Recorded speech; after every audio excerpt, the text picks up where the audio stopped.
Why do we spend so much of our lives chasing things we can see, while the things that shape us most deeply remain invisible? We trust money because we can count it. We trust beauty because we can admire it. We trust success because the world can recognize it. We trust possessions because we can hold them in our hands. But love is different. You cannot place it on a table. You cannot measure its weight. You cannot capture its true form in a photograph. You cannot point to it and say, "There it is." And yet, when love enters a life, everything begins to move. A frightened person becomes brave. A wounded person begins to heal. A lonely person finds a reason to keep going. A selfish person learns how to sacrifice. A broken heart slowly remembers how to trust again. Something invisible creates visible change. That is why love is so much like the wind. You cannot see the wind itself. You only see what it touches. You see the branches bend. You see the curtains rise. You see the ocean become restless. You see the leaves leave the ground and begin to dance. The wind remains invisible, but its presence is undeniable. Love moves through human lives in the same way. You may never see love itself, but you can see a mother stay awake beside a sick child when her body is exhausted. You can see a father work quietly for years, so his family never has to know the fear he carries. You can see a friend sit beside someone whose pain cannot be repaired. You can see two people choose patience when anger would have been easier. You can see someone forgive an apology that was never spoken perfectly. You can see a person remain when leaving would have protected their pride. These are not merely actions. They are the movement of something unseen. And perhaps this is one of the greatest mistakes we make in life. We search for love as though it should always be obvious. We expect it to arrive with dramatic words. We expect it to look like beautiful photographs, expensive gifts, unforgettable surprises, and passionate promises made under perfect skies. We expect love to be loud enough to remove every doubt. But real love is often quiet. It does not always announce itself. It does not always perform. Sometimes it enters a room without saying anything. Sometimes it sits beside you. Sometimes it remembers what you forgot. Sometimes it notices the sadness hidden behind your smile. Sometimes it asks, "Did you get home safely?" Sometimes it gives you the larger portion without telling you. Sometimes it protects your dignity when no one else is watching.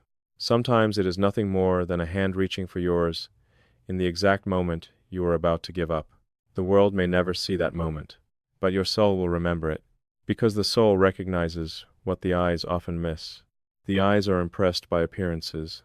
The soul is moved by presence. The eyes search for perfection. The soul searches for safety. The eyes notice who shines in public. The soul remembers who stayed in the dark. And this is where our understanding of love begins to change. Love is not only a feeling that appears when life is beautiful. Love is often the force that remains when life is not. It is easy to speak tenderly when nothing is being tested. It is easy to promise forever when the future still feels romantic. It is easy to stay when staying costs nothing. But sooner or later, every relationship meets a storm. Misunderstanding arrives. Disappointment arrives. Fear arrives. Distance arrives. Pride arrives. Sometimes grief arrives. And when the sky changes, appearances begin to disappear. The words become less impressive. The promises become heavier. The fantasy begins to fade. Then something deeper is revealed. Was it only attraction? Was it only excitement? Was it only the comfort of not being alone? Or was there something strong enough to remain when the weather changed? The wind does not always feel gentle. Sometimes it arrives as a breeze. Sometimes it arrives as a storm. Love is no different. There are moments when love comforts you, and there are moments when love challenges you. It asks you to grow. It asks you to listen when you would rather defend yourself. It asks you to become honest when silence would be easier. It asks you to release control. It asks you to stop treating another person as an answer to every emptiness inside you. It asks you to understand that loving someone does not mean possessing them. It means seeing them clearly and still choosing to care for their soul. That kind of love is not weak. It is one of the strongest forces a human being can experience. Because control is easy. Possession is easy. Demanding is easy. Real love requires something far more difficult. It requires freedom. To love someone deeply is to want them to become fully themselves, even when their growth forces you to confront your own insecurity. It is to support their becoming, not only enjoy their presence. It is to understand that a person is not an object placed in your life to satisfy your expectations. They are a universe of memories, fears, dreams, wounds, and unanswered questions. They are carrying battles you may never completely understand. And love begins when you stop asking only, "What can this person give me?" and begin asking, "How can I become a place where this person feels safe enough to be real?" Safety is one of the most invisible forms of love. You cannot photograph emotional safety. You cannot display it to strangers. You cannot prove it with a gift. But you can feel it. You feel it when you no longer have to perform. You feel it when silence is not uncomfortable. You feel it when your mistakes do not become weapons. You feel it when vulnerability is not punished. You feel it when someone sees the parts of you that are confused, afraid, or unfinished, and does not immediately turn away. That does not mean love accepts every harmful behavior. Love is not the absence of boundaries. Love is not endless tolerance of disrespect. Love is not sacrificing your dignity so another person never has to face the consequences of their choices. Sometimes love stays. Sometimes love speaks. Sometimes love forgives. And sometimes love walks away. The wind can carry a ship toward its destination, but it can also warn the sailor that a storm is approaching. In the same way, love is not always soft agreement. Sometimes, the most loving words are the ones another person does not want to hear. Sometimes love says, "This is hurting us." Sometimes love says, "You need help." Sometimes love says, "I cannot continue pretending this is acceptable." Sometimes love creates distance because closeness has become destructive. And this is why love cannot be judged only by how pleasant it feels. The truth is not always pleasant. Growth is not always comfortable. Healing is not always gentle. But something can hurt and still be guided by love. A surgeon's hands cause pain in order to remove what is dangerous. A parent may disappoint a child in order to protect their future. A true friend may risk the relationship by speaking honestly. Love is not the promise that you will never feel pain. It is the promise that your pain will never be treated carelessly.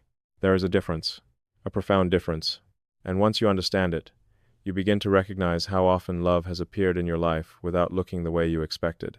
Maybe love was the teacher who believed in you before you believed in yourself. Maybe it was the friend who called after everyone else assumed you were fine. Maybe it was the grandparent who repeated the same stories, not because they had nothing new to say, but because those memories were the only gifts they knew how to offer. Maybe it was the parent who rarely said, "I love you," but woke before sunrise every day to make sure you had what you needed. Maybe it was the person who let you go, not because they stopped caring, but because they understood that holding on was destroying both of you. We often fail to recognize love because we are waiting for it to speak our preferred language. Some people express love through words. Others express it through service. Some offer time. Some offer protection. Some offer patience. Some offer truth. Some offer silence, when silence is what your heart needs most. And when love arrives in a language we do not understand, we may mistake it for absence. We may say, "They never loved me," when perhaps they loved us imperfectly. We may say, "They did not care," when perhaps they did not know how to show care in the way we needed. This does not erase the pain. It does not excuse neglect. It does not transform every failure into love. But it invites us to look more carefully. Because human beings are not perfect vessels, even when love is pure, the person carrying it may be wounded. A wounded person may love deeply and still communicate poorly. A frightened person may care intensely and still create distance. Someone may want to protect you and still choose the wrong way to do it. Someone may love you and still lack the maturity required to love you well. That is one of the most difficult truths to accept. Love can be real and still not be enough to make a relationship healthy. Feeling love does not automatically create wisdom. Caring does not automatically create compatibility. Desire does not automatically create trust. Two people can love each other and still continue hurting each other because love without self-awareness can become confused with fear, dependency, jealousy, and control. The wind is powerful, but without direction, it can scatter everything. In the same way, love needs character. It needs honesty. It needs emotional responsibility. It needs discipline. It needs the humility to say, "I may be hurting the person I claim to love." Without these things, love can become a beautiful feeling trapped inside destructive behavior. And perhaps this is why so many people become disappointed in love. They believe love failed them, but often, love was never the only force present. Fear was there too. Pride was there. Insecurity was there. Possessiveness was there. Unhealed wounds were there. And all of these forces were speaking at once. A person may say, I am afraid to lose you, and call it love. But fear of losing someone is not always the same as loving them. A person may say, I need to know where you are at all times, and call it concern. But concern without trust can become control. A person may say, I cannot live without you, and call it devotion.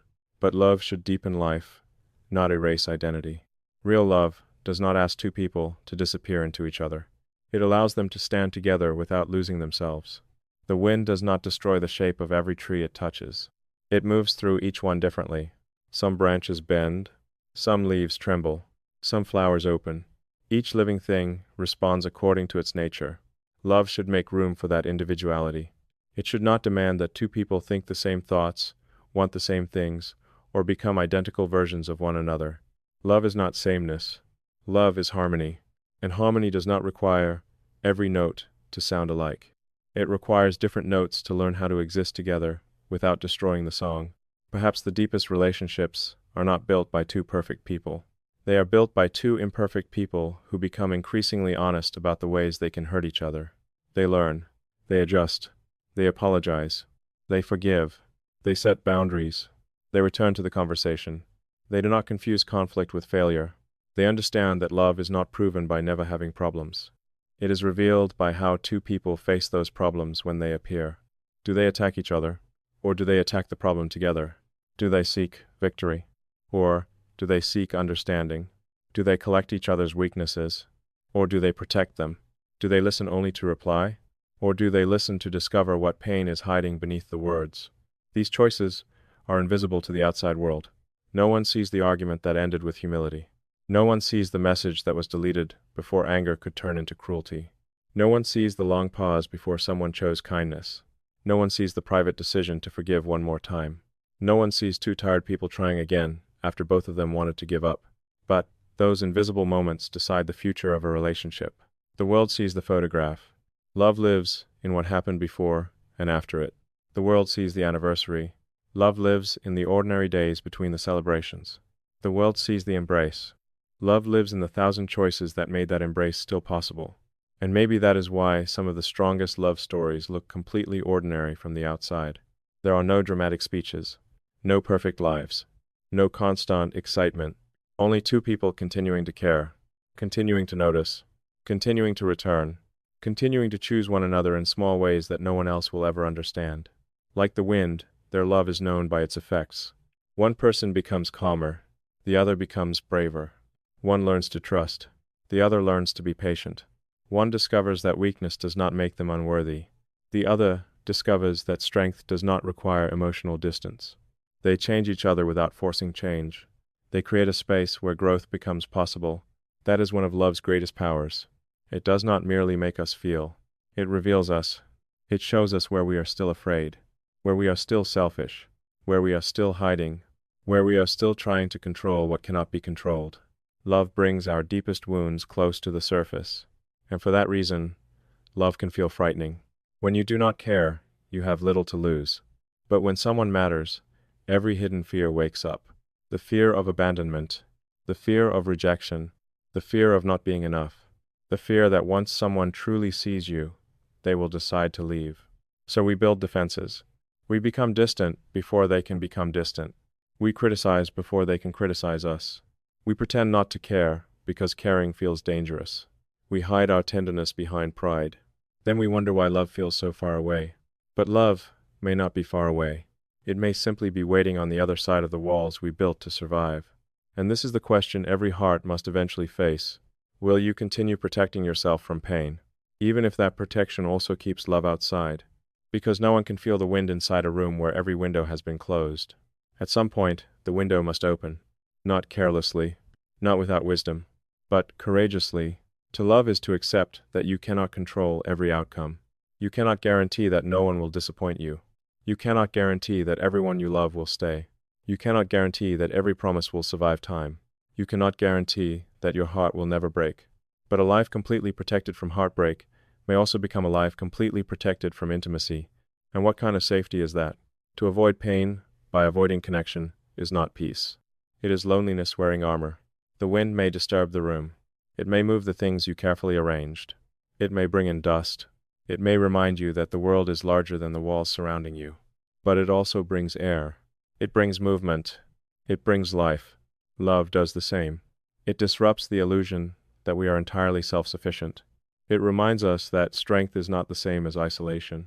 It teaches us that needing others is not a failure.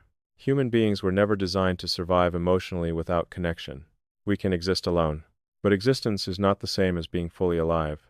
A person may have everything the world admires and still feel empty. They may possess wealth, influence, beauty, and success. Yet, without genuine connection, every achievement eventually becomes silent. There is no one to call, no one who knows the real story, no one who remembers who they were before the world learned their name, no one before whom they can remove the mask. This is why love cannot be replaced by admiration. Admiration sees your image. Love sees your humanity. Admiration celebrates your strength. Love remains close to your weakness. Admiration asks what you have achieved. Love asks whether you are tired. Admiration disappears when the performance ends.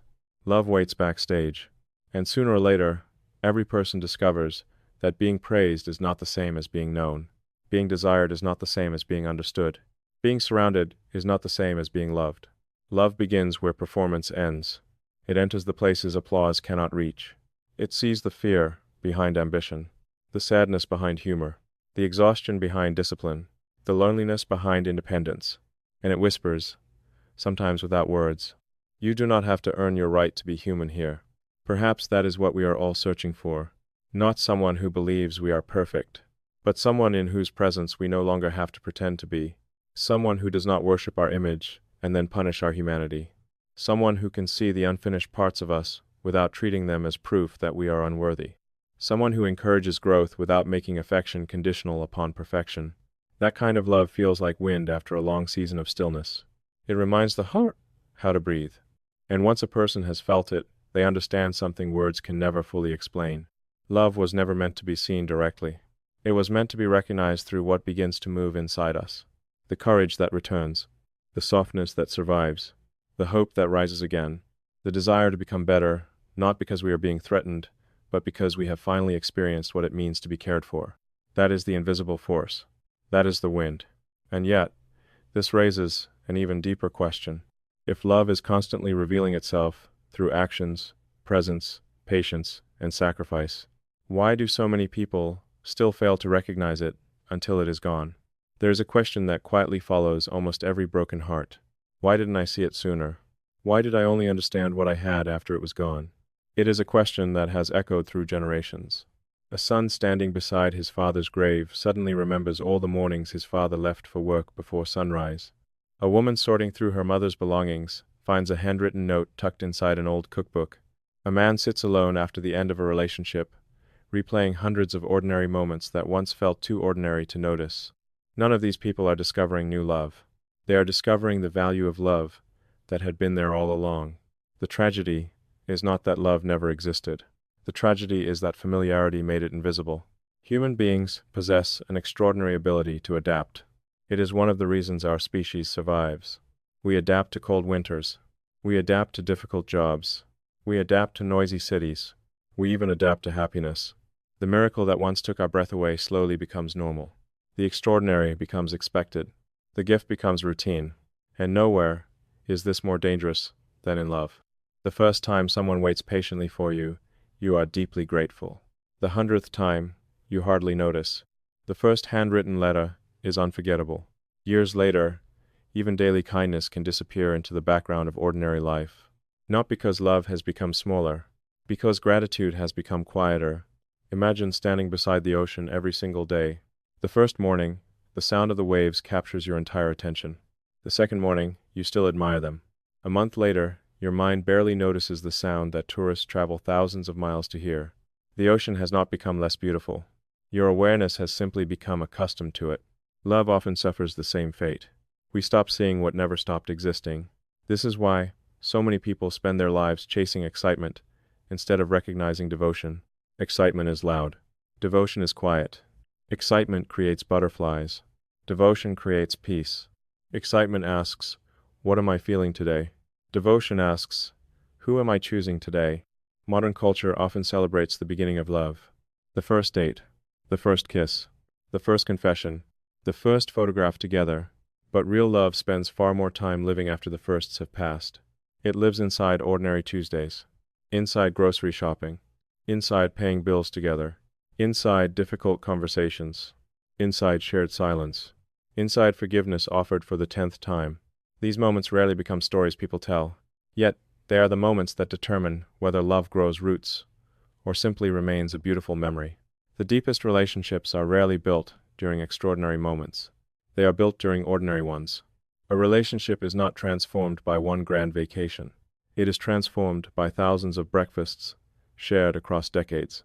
Not by one expensive gift, but by countless invisible sacrifices that no one applauds. Love matures where applause disappears. This is why genuine love often feels less dramatic than we expected. When we are young, we imagine love will always feel intense. We expect constant passion, constant certainty, constant emotional fireworks.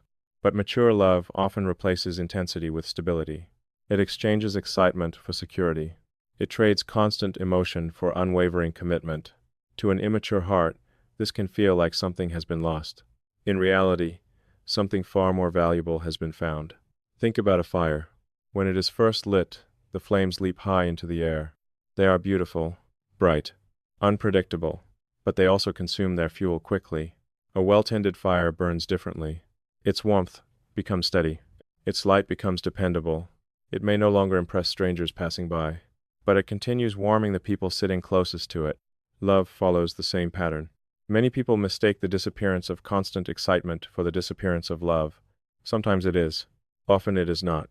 Sometimes love has simply grown quieter. Quieter does not mean weaker. The roots of a great tree grow in silence.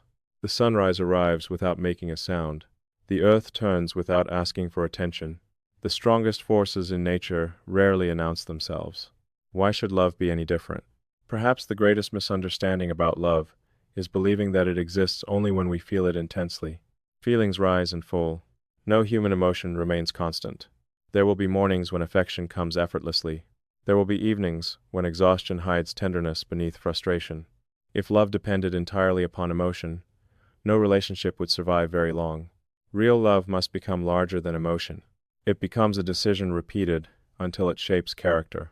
Not because feelings are unimportant, but because feelings alone cannot carry two people through every season. There will always be seasons. Spring brings excitement. Summer brings abundance. Autumn brings change. Winter tests everything. The healthiest relationships do not avoid winter.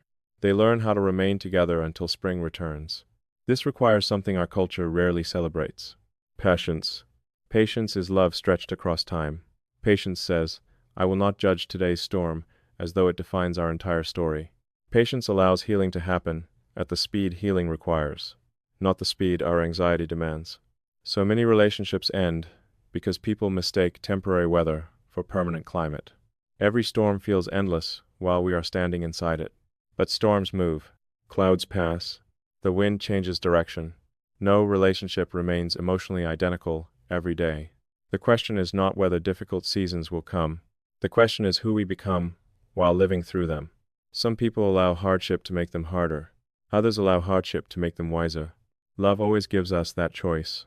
Because love is not merely something we experience. Love is something that reveals us. It exposes the places where fear still controls us. It reveals our need to be right, our fear of vulnerability, our desire to protect ourselves at any cost. The person we love often becomes a mirror, not because they create all our wounds, but because they illuminate the wounds we have carried for years. A careless sentence suddenly hurts far more than it should. A delayed reply awakens an unexpected panic. A disagreement feels like rejection. These reactions often have roots much deeper than the present moment. The child who feared abandonment still lives somewhere inside the adult. The teenager who believed they were never enough still whispers beneath every criticism. The young heart that learned love could disappear without warning still struggles to trust permanence. Love does not create every insecurity. Sometimes it simply uncovers what was already waiting beneath the surface. And that is why love can feel both beautiful and terrifying. To truly love someone is to allow another human being to see parts of you that have spent years hidden from the world. Not the successful version, not the confident version, the real one, the uncertain one, the exhausted one, the one that still wonders whether it deserves to be loved at all. Many people believe vulnerability is the greatest risk in love, but perhaps the greater risk is never allowing anyone to know who we truly are. Because if we are loved only for the mask we wear, then who, exactly, is receiving the love? The performance? Or the person? Real intimacy begins where performance ends. It begins the moment two imperfect people stop trying to impress one another and start choosing honesty instead. That honesty is rarely glamorous. Sometimes it sounds like admitting, "I'm afraid."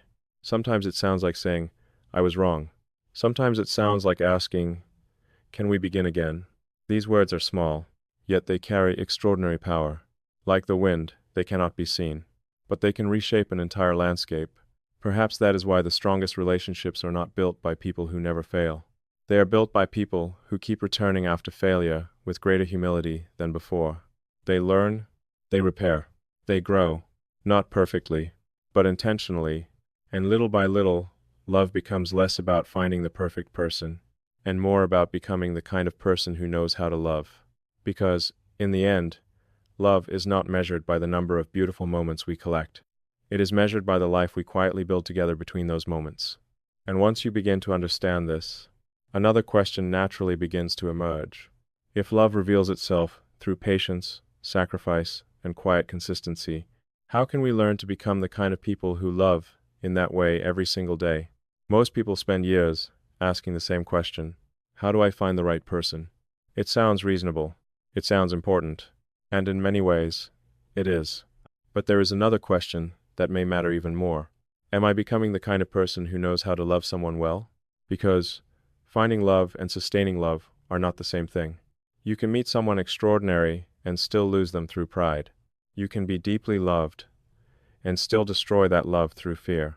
You can feel something powerful and still lack the maturity to protect it. The heart can recognize love long before the character is ready to carry it. That is why love is not only about who enters your life, it is also about who you become after they arrive.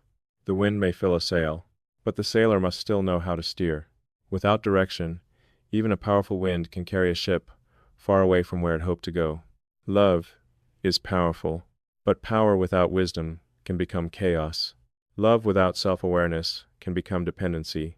Love without discipline can become inconsistency. Love without humility can become control. Love without honesty can become illusion. It is not enough to say, "I love you." The deeper question is, what does your love create in the life of the person receiving it? Does your love create peace or confusion? Does it create safety or anxiety? Does it encourage growth or demand obedience? Does it help another person become more fully themselves or slowly teach them to disappear? These questions are difficult because intention and impact are not always the same. You may intend to protect someone and still make them feel trapped. You may intend to be honest and still use truth as a weapon. You may intend to stay close and still ignore their need for space. You may care deeply and still behave carelessly. Love does not excuse us from responsibility. It increases our responsibility, because the closer we are to someone, the greater our ability to influence their inner world. A stranger may hurt you for a day. Someone you love can shape the way you see yourself for years. One careless sentence from the wrong person may be forgotten. The same sentence from the person you trust most can become a wound you carry into every future relationship. This is why mature love learns to respect its own power. It understands that closeness is not permission to become careless. Familiarity is not permission to become cruel. Knowing someone's weakness is not permission to use it during conflict.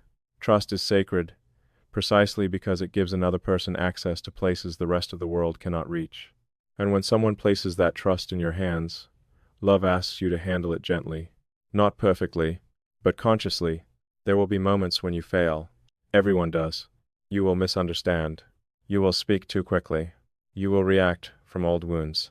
You will disappoint the person you love. The goal is not perfection. The goal is repair. Repair is one of the most important languages of love. It says, "What happened between us matters. Your pain matters. My intention does not erase your experience. I am willing to return to the place where we disconnected." Many people know how to apologize. Far fewer know how to repair. An apology says, I am sorry. Repair asks, what must change so this pain is not repeated? An apology may relieve guilt. Repair rebuilds trust. An apology can be spoken in seconds. Repair may require weeks, months, or even years of consistent behavior. Trust rarely returns because of one emotional conversation. It returns because reality becomes safe again. The wind cannot rebuild a damaged home in a single moment, but steady hands can restore it piece by piece. Love works the same way. A broken promise is repaired by keeping new promises. A neglected heart is repaired through repeated presence. A frightened partner is not healed by being told to stop overthinking. They begin to heal when your actions no longer give their fear constant evidence. This is where patience becomes more than a virtue. It becomes proof. Anyone can behave lovingly when they are being appreciated. Anyone can be gentle when the other person is easy to understand. But love reveals its depth when patience is required.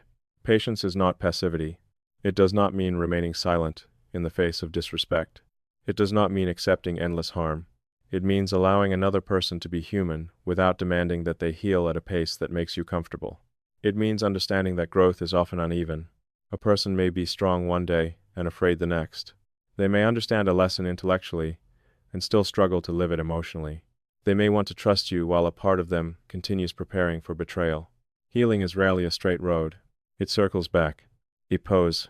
It revisits places we thought we had already left behind. To love a healing person is to understand that progress does not always look like forward movement. Sometimes progress looks like returning to an old fear and responding to it differently.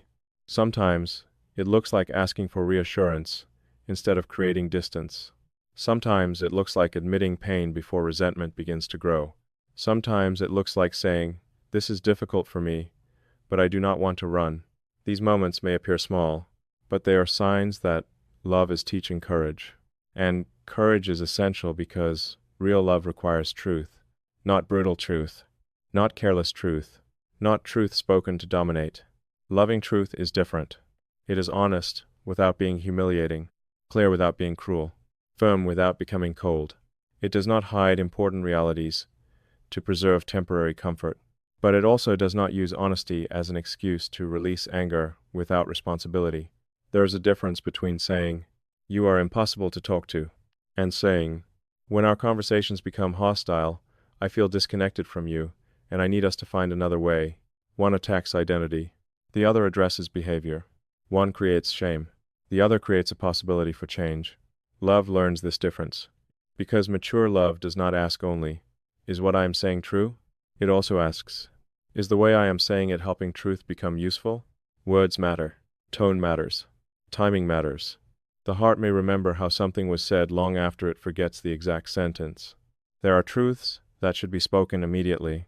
There are truths that require patience. There are conversations that should happen in private. There are moments when silence is wisdom, and there are moments when silence becomes avoidance. Love must learn to recognize the difference. This is not easy. Nothing deeply human is easy. We often imagine that love should feel natural, but many of the skills required to love well must be learned. Listening must be learned. Apologizing must be learned. Setting boundaries must be learned. Receiving criticism without collapsing into defensiveness must be learned. Expressing needs without turning them into demands must be learned. Remaining present during discomfort must be learned. No one is born knowing how to do all of this. We learn through experience, through mistakes, through relationships that reveal our limitations, through painful moments that show us where affection alone is not enough. This is why some of the people who love most deeply have also suffered deeply. Pain can make a person bitter, but when reflected upon honestly, pain can also make a person more careful with the hearts of others. They remember what it felt like to be ignored, so they learn to listen. They remember what it felt like to be controlled, so they learn to respect freedom. They remember what it felt like to be abandoned during pain, so they learn to remain present. Their wounds become teachers, not because suffering is necessary for love, but because suffering can reveal what love must never become. Still, pain does not automatically create wisdom. Unexamined pain often creates repetition. People who were abandoned may abandon first. People who were controlled may become controlling. People who were betrayed may suspect everyone. People who were never heard may speak so loudly that no one else has room to exist. A wound that is not understood often becomes a pattern. and patterns can quietly damage the people we most want to protect. This is why self-awareness is one of the greatest gifts you can offer someone you love. To know your triggers, to recognize when the present is being judged through the lens of the past, to understand what fear makes you do. Do you withdraw? Do you attack? Do you become sarcastic? Do you punish with silence? Do you seek constant reassurance? Do you test people to see whether they will stay? These behaviors often appear to be about the current relationship, but many began long before it. A person may believe they are reacting to one unanswered message. In reality, they may be reacting to every moment in their life when they felt forgotten. They may believe they are angry about one disagreement. In reality, they may be defending a lifetime of never feeling heard. Without self-awareness, we ask the people we love to answer for wounds they did not create. And eventually, they grow exhausted trying to prove they are not the people who hurt us before. Love cannot survive indefinitely inside a courtroom where one person is always on trial for someone else's crimes. At some point, healing requires us to separate memory from reality. To ask, what is actually happening now? What part of my reaction belongs to this moment? What part belongs to an older pain? This does not mean ignoring intuition. It does not mean excusing harmful behavior. It means responding to what is real rather than what fear imagines.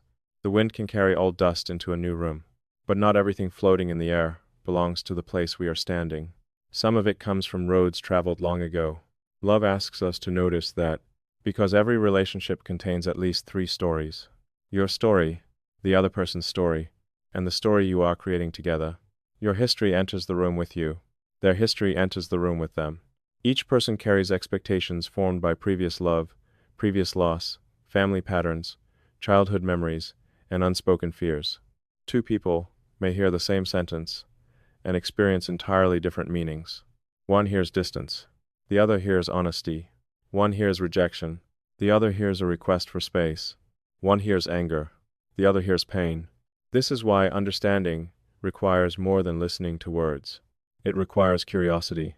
Curiosity says, help me understand what this means to you. Tell me what you heard when I said that. What are you afraid will happen? What do you need in this moment? Curiosity turns conflict from a battle into an exploration. It allows 2 people to stand on the same side of the problem. Without curiosity, assumptions take control. And assumptions are dangerous because they feel like truth. We rarely say, I am imagining that you do not care. We say, you do not care. We rarely say, I am afraid you will leave. We say, you always pull away. We turn inner fear into external accusation. Then the other person defends themselves. The defense confirms our sense of disconnection, and the cycle continues. Many relationships are not destroyed by one great betrayal. They are slowly weakened by cycles neither person knows how to name. One person feels afraid and reaches for closeness. The other feels pressured and creates distance. The distance creates more fear. The fear creates more pressure. Both people are trying to feel safe, yet each person's strategy makes the other feel less safe. This is the tragedy of unexamined love. 2 people can care deeply and still become trapped in a pattern that makes both of them lonely. Breaking such a pattern requires someone to interrupt it, not by winning, by becoming conscious. Someone must pause and say, this conversation feels familiar. We keep hurting each other in the same way. I do not want to prove that I am right. I want to understand what is happening to us. That pause can change everything. It is the emotional equivalent of opening a window in a room where the air has become impossible to breathe. Suddenly, there is movement. Suddenly, another response becomes possible. This is one of the quiet miracles of mature love. It creates a space between feeling and action. You may feel anger, but you do not have to become cruel. You may feel fear, but you do not have to control. You may feel disappointed, but you do not have to humiliate. You may feel the urge to leave, but you can pause long enough to understand whether you need distance or whether you are simply trying to escape discomfort. Emotions are real, but they are not always instructions. The wind may change direction suddenly. A wise sailor does not pretend the wind is absent, but neither does he surrender the entire ship to every passing gust. He adjusts. He observes. He responds. Love requires the same emotional discipline, not suppression. Discipline. Suppression says, I should not feel this. Discipline says, I feel this, but I will choose what I do next. That choice is where character lives. And character is what allows love to become trustworthy. A person may love you intensely today, but can they treat you with care when they are angry? Can they remain honest when honesty costs them comfort? Can they respect your boundaries when those boundaries disappoint them? Can they celebrate your growth even when your growth changes the relationship? Can they take responsibility without turning every apology into self-pity? Intensity is easy to admire. Consistency is harder to find. Yet consistency is what allows another person's nervous system to rest. Because the body remembers unpredictability, it notices the difference between words and behavior. It learns whether affection is safe, whether silence means punishment, whether conflict means abandonment, whether mistakes will be met with conversation or contempt. This is why safety is not created by promises alone. Safety is created by patterns. 1,000 small experiences teach the heart what to expect. A calm response during conflict, a promise kept, a boundary respected, a private weakness protected, a difficult truth spoken gently. Each moment becomes evidence, and eventually, the body begins to believe, I do not have to remain afraid here. That is one of the most beautiful gifts love can offer. Not constant happiness, not a life without conflict, but the freedom to stop living in emotional survival, to stop studying every expression for signs of danger, to stop preparing for affection to disappear, to stop believing that one mistake will make you unlovable. When love is safe, the heart does not become lazy. It becomes alive.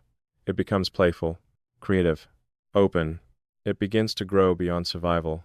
A person who feels safe can become more honest, more generous, more courageous, not because love completes them, but because love gives them a place where energy no longer has to be spent on constant self-protection.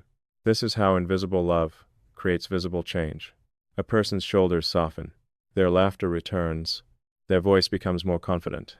They begin pursuing dreams they once felt too afraid to attempt.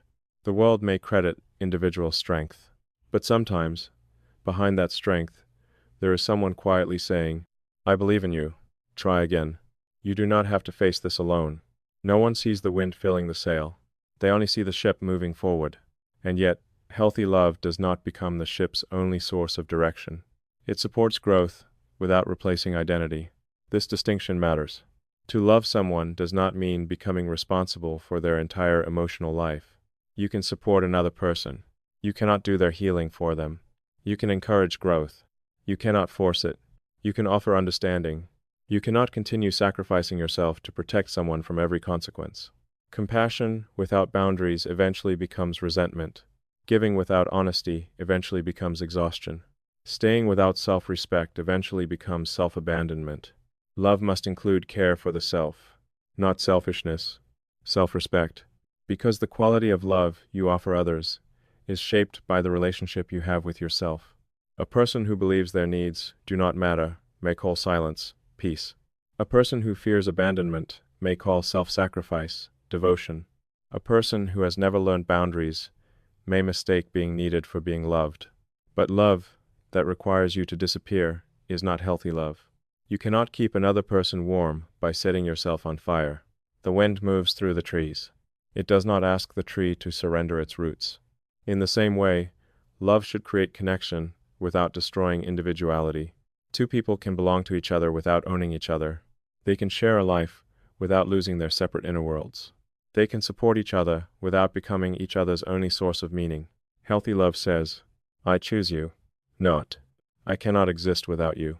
It says, your presence enriches my life, not, your presence is the only thing giving my life value. The difference may sound small. It is enormous. One is rooted in freedom. The other is rooted in fear. Freedom is essential because love cannot be forced. Obedience can be forced. Proximity can be forced. Silence can be forced. But love cannot. Love breathes only where choice remains possible. Every meaningful commitment contains freedom inside it. I could leave, but I choose to stay. I could ignore this, but I choose to care. I could protect my pride, but I choose to apologize. The value of the choice exists because another choice was possible. This is why love must never use fear to guarantee loyalty. Fear can keep a person physically close, but it can never create emotional presence. Control can preserve the appearance of a relationship, but it destroys the freedom that made the relationship meaningful.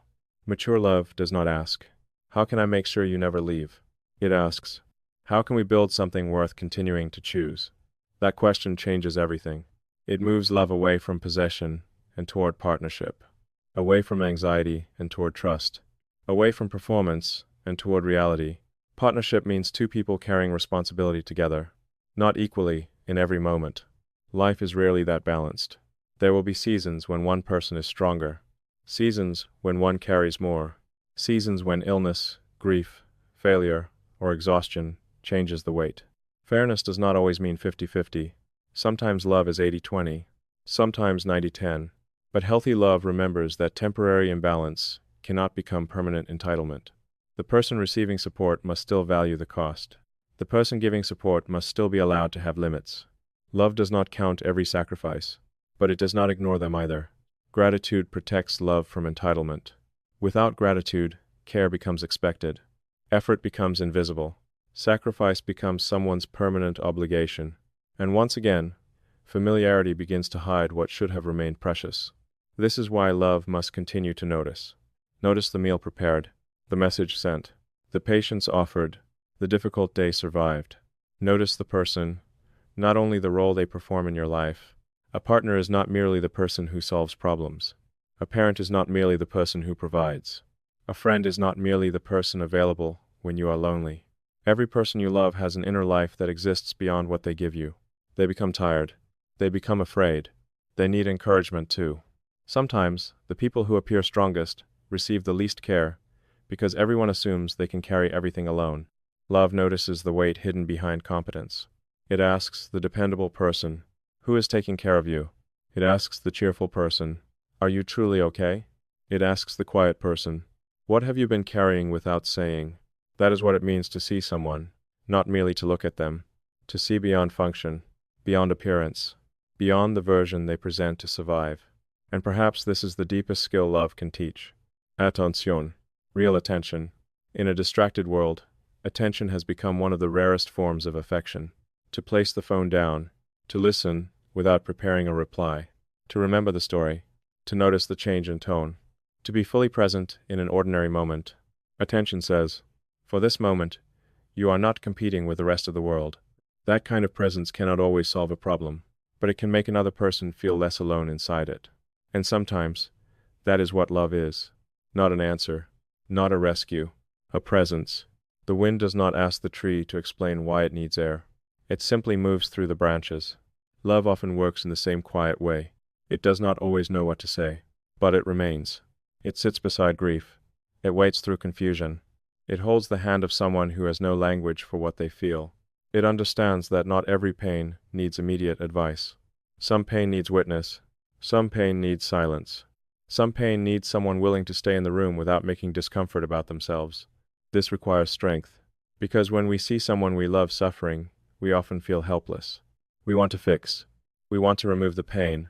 We want the person to recover quickly so we no longer have to feel afraid. But love learns that presence is not failure. You may not be able to change what happened. You may not be able to repair every loss, but you can make sure the person does not carry it entirely alone. Sometimes that is the most human promise we can make. I cannot walk this road for you, but I will walk beside you. That promise is invisible. Still, it can become the force that keeps someone alive. And this is where the metaphor of the wind becomes something even deeper. The wind does not always push from behind. Sometimes it meets us from the front. It resists us. It slows us. It forces us to strengthen our steps. Love does this too. The people who truly love us will not always make life easier. Sometimes, they will challenge the version of us that is hiding beneath excuses. They will remind us of the promises we made to ourselves. They will refuse to support choices that are destroying us. They will risk our anger rather than quietly watch us disappear. This kind of love can feel uncomfortable, but comfort is not always kindness. Sometimes, comfort preserves weakness. Sometimes challenge awakens strength. A true friend may say, "You are better than the way you are behaving." A loving partner may say, "We cannot continue like this." A parent may say, "I will help you, but I will not protect you from every consequence." These words may feel like resistance, but perhaps they are the wind teaching the roots to grow deeper. Because love is not merely interested in keeping us comfortable. It is interested in helping us become whole. And becoming whole requires responsibility. It requires us to stop asking only, "Who loves me?" and begin asking, "How am I loving?" Not in words, in patterns, not in intention, in impact, not when everything is easy. When fear, anger, disappointment, and exhaustion enter the room, that is where the truth appears. That is where love becomes character. And maybe this is the transformation we spend our entire lives learning. At first, we want to receive love. Then we want to find love. Eventually, if we are fortunate, we begin to understand that the deepest purpose of love is to become more capable of giving it. Not recklessly, not without boundaries, not at the cost of our own soul, but honestly, patiently, courageously. To become a person whose presence feels like fresh air, a person who does not demand perfection before offering kindness, a person who does not weaponize vulnerability, a person who can speak truth without destroying dignity, a person who understands that love is not proven by intensity alone. It is proven by the quality of the life it creates around it. And perhaps that is the real question. When people stand near you, what begins to move inside them? Do they become afraid? Do they shrink? Do they feel the need to perform? Or do they breathe more deeply? Do they remember their strength? Do they feel safe enough to become honest? Because like the wind, your love may never be visible, but its effects will remain, in the confidence you helped restore, in the courage you encouraged, in the wound you refused to deepen, in the heart that learned, perhaps for the first time, that love did not have to hurt in order to feel real. And once we understand that love is not only something we feel, but something we practice, we are ready to confront an even harder truth. Sometimes the strongest act of love is not holding on. Sometimes it is knowing when to let go. Sometimes the hardest proof of love is not staying. It is leaving without hatred. It is releasing without revenge. It is accepting that two people can care deeply for one another and still be unable to continue walking the same road. This truth is painful because we are taught to believe that real love always survives. We are told that if love is strong enough, every obstacle can be overcome. Every difference can be resolved. Every wound can be healed. Every ending can be prevented. But love is not magic. It does not erase incompatibility. It does not remove the consequences of repeated harm. It does not transform unwillingness into commitment. It does not make two people ready simply because their feelings are sincere. Sometimes love is real, and still, the relationship must end. This is one of the most difficult truths the heart can carry, because when love disappears, leaving makes sense. But what happens when love remains? What happens when part of you still wants to stay, while another part knows that staying is slowly destroying you? What happens when the person is not entirely bad, the memories are not entirely painful, and the story cannot be divided neatly into innocence and blame? These endings are the hardest. There is no villain to hate, no single moment to condemn, only the quiet realization that love alone is no longer enough to build a healthy life. Two people may care for each other and still want fundamentally different futures. One may be ready for commitment. The other may still be searching for freedom. One may want honesty. The other may survive through avoidance. One may be willing to grow. The other may continue promising change without taking responsibility. The feeling may be mutual. The capacity may not be, and capacity matters. A person may love you and still lack the emotional maturity to treat you well. They may miss you and still repeat the behavior that hurts you. They may fear losing you and still refuse to become accountable. They may sincerely apologize and still return to the same pattern. This does not always mean their love is false. It may mean their love has not yet become strong enough to overcome who they currently are. That distinction matters, because many people remain in painful relationships by holding tightly to another person's potential. They do not love only the person standing before them. They love the person they hope that person will become. They remember rare moments of tenderness. They collect promises. They build a future from apologies. They keep waiting for consistency to arrive. And while they wait, their own life begins to disappear. Hope can be beautiful, but hope without evidence can become a prison. The wind can guide a ship, but a sailor cannot spend forever waiting for a wind that never changes direction. At some point, they must look at the sky honestly, not as they wish it to be, as it is. Love requires honesty about reality, not only honesty about feelings. You may feel deeply connected to someone, but are you respected? You may share a powerful history, but are you emotionally safe? You may understand their wounds, but are they taking responsibility for the harm those wounds create? You may believe they are capable of becoming better, but are they choosing to become better? Compassion can explain behavior. It cannot make harmful behavior acceptable. Understanding why someone hurts you does not require you to continue allowing it. You can recognize their pain and still protect yourself. You can forgive them and still leave. You can love them and still decide that love from a distance is the only healthy form remaining. This is not cruelty. It is clarity. And clarity often arrives long after the heart has understood what the mind continues resisting. The body usually knows first. The constant tension, the exhaustion after every conversation, the fear of saying the wrong thing, the endless need to explain what should already be understood, the way joy becomes rare, the way peace returns only when the person is absent. These signs are easy to ignore when attachment is strong. We say, relationships are difficult. And they are. We say, no one is perfect. And no one is. We say, love requires sacrifice. And it does. But difficulty is not the same as destruction. Imperfection is not the same as repeated disrespect. Sacrifice is not the same as self-erasure. There is a difference between working through a difficult season and living inside a permanent cycle. There is a difference between conflict and contempt, between misunderstanding and manipulation, between forgiveness and permission. Healthy love may hurt sometimes, but it does not require one person to become smaller so the other can remain comfortable. It does not demand that you betray yourself in order to prove loyalty. It does not ask you to accept what is breaking you, simply because walking away would break your heart. There are moments when the heart must break so the life can be saved. This is not a romantic truth. It is a painful one. Some doors must close before healing can begin. Some relationships must end before self-respect can return. Some people must become memories because their presence has become incompatible with peace. Letting go does not mean the love was meaningless. An ending does not erase everything that came before it. A relationship can be temporary and still transform you. A person can leave and still remain part of who you become. Not every love is meant to last forever. Some loves arrive to awaken something, to teach a lesson, to reveal a wound, to remind you of what tenderness feels like, to show you what you must never accept again, to prepare you for a love you are not yet ready to receive. We often judge relationships only by duration. If it lasts, we call it successful. If it ends, we call it failure. But perhaps duration is not the only measure. A short relationship may teach you more truth than a long one built on denial. A painful ending may return you to yourself. A goodbye may become the beginning of emotional honesty. Some stories complete their purpose before we are ready to stop reading them. That is why endings can feel so cruel. The lesson is finished, but the attachment remains. The mind understands. The heart continues waiting. This is grief.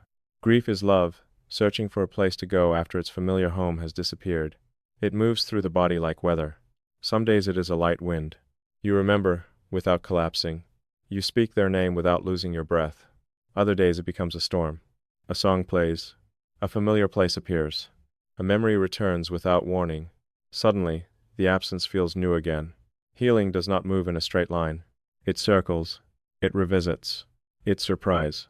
You may feel free for a week and broken again on a Sunday afternoon.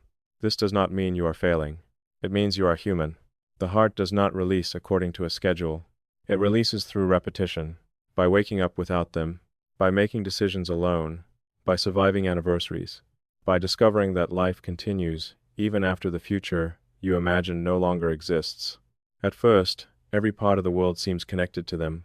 The restaurant, the road, the season, the phrase they used to say, the hour they used to call. Your life becomes a map of reminders. Then, slowly, the meanings begin to change. The road becomes only a road. The song becomes yours again. The season returns without carrying the same weight. The world does not forget them. It simply stops belonging entirely to the memory. This is how the wind reshapes a landscape. Not in one dramatic movement. Through countless invisible moments. Grief changes in the same way. You do not wake up healed. You wake up and notice the pain is slightly quieter, then louder again, then quieter, until one day you realize you remembered them without wanting to return. That moment is not betrayal. It is growth. Moving forward does not mean the love was false. It means the love has changed form.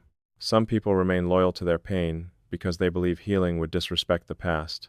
They keep the wound open as proof that the connection mattered. They fear that if they stop suffering, they will also stop loving. But pain is not the only evidence of love. Gratitude can be evidence. Wisdom can be evidence. The courage to live differently can be evidence. You do not honor love by remaining broken forever. You honor it by allowing what was beautiful to become part of your strength. You allow the memory to become a teacher instead of a prison. This does not happen by forcing yourself to forget. Forgetting is not required. You may always remember. The goal is not erasure. The goal is freedom. Freedom means the memory no longer controls the direction of your life. It means you can miss someone without returning to what hurt you. It means you can acknowledge love without confusing it with permission. It means you can wish them well without reopening the door. This kind of freedom is difficult because longing is persuasive. Longing remembers tenderness and edits out consequences. It plays the best moments repeatedly. It reminds you of the laughter, the comfort, the early promises. It rarely reminds you with equal force of the anxiety, the broken trust, the nights you felt alone beside someone who claimed to love you. Memory can become selective when loneliness enters the room. This is why people sometimes return to relationships they fought desperately to escape. Not because the relationship has changed, because pain has become familiar and loneliness feels unknown. The human heart often chooses familiar suffering over uncertain freedom. At least familiar pain is predictable. You know its shape. You know how to survive it. Freedom requires building a life without the identity the relationship once gave you. Who are you when you are no longer someone's partner? Who are you when the daily conflict disappears? Who are you when you no longer spend your energy trying to be understood? At first, peace can feel empty. The nervous system becomes so accustomed to chaos that calm feels unnatural. You may mistake the absence of intensity for the absence of life, but peace often arrives quietly. It does not create the emotional highs and lows that made the relationship feel addictive. It simply gives you room to breathe. And breathing can feel strange when you have been holding your breath for years. Do not confuse calm with boredom. Do not confuse stability with emptiness. Do not confuse the loss of chaos with the loss of passion. Sometimes the wind finally stops fighting against you. Sometimes life becomes quiet because the storm has passed. This is where self-love becomes essential, not the shallow version built from slogans. The difficult version, the version that chooses long-term dignity over short-term comfort. The version that refuses to beg for basic respect. The version that stops interpreting inconsistency as mystery. The version that understands that being chosen occasionally is not the same as being valued consistently. Self-love is not always gentle. Sometimes it is a boundary. Sometimes it is blocking the number. Sometimes it is refusing one final conversation because there have already been too many final conversations. Sometimes it is accepting that closure may never arrive in the form you hoped for. Many people remain emotionally trapped because they are waiting for the person who hurt them to explain the pain perfectly. They want an apology complete enough to release them. They want an answer that makes every contradiction understandable. They want the final conversation to transform confusion into peace. But closure is not always something another person gives. Sometimes closure is the decision to stop asking someone for a truth their behavior has already revealed. The unanswered question may itself be an answer. The inconsistency may be the explanation. The repeated pattern may be the clarity. You do not always need one more conversation. Sometimes you need to believe what has already happened. This is difficult because words create hope. Behavior creates truth. A person may say they love you, but if their love repeatedly leaves you anxious, ashamed, confused, and emotionally abandoned, the question is no longer whether the feeling exists. The question is whether the relationship is capable of becoming healthy. Potential is not a promise. Emotion is not a plan. Love must eventually take form through behavior. Otherwise, it remains like wind, trapped behind a closed window. Present, in theory. Absent in experience. You deserve love that can reach you. Love that does not require constant interpretation. Love that is not offered only when the other person fears losing you. Love that does not disappear whenever responsibility is required.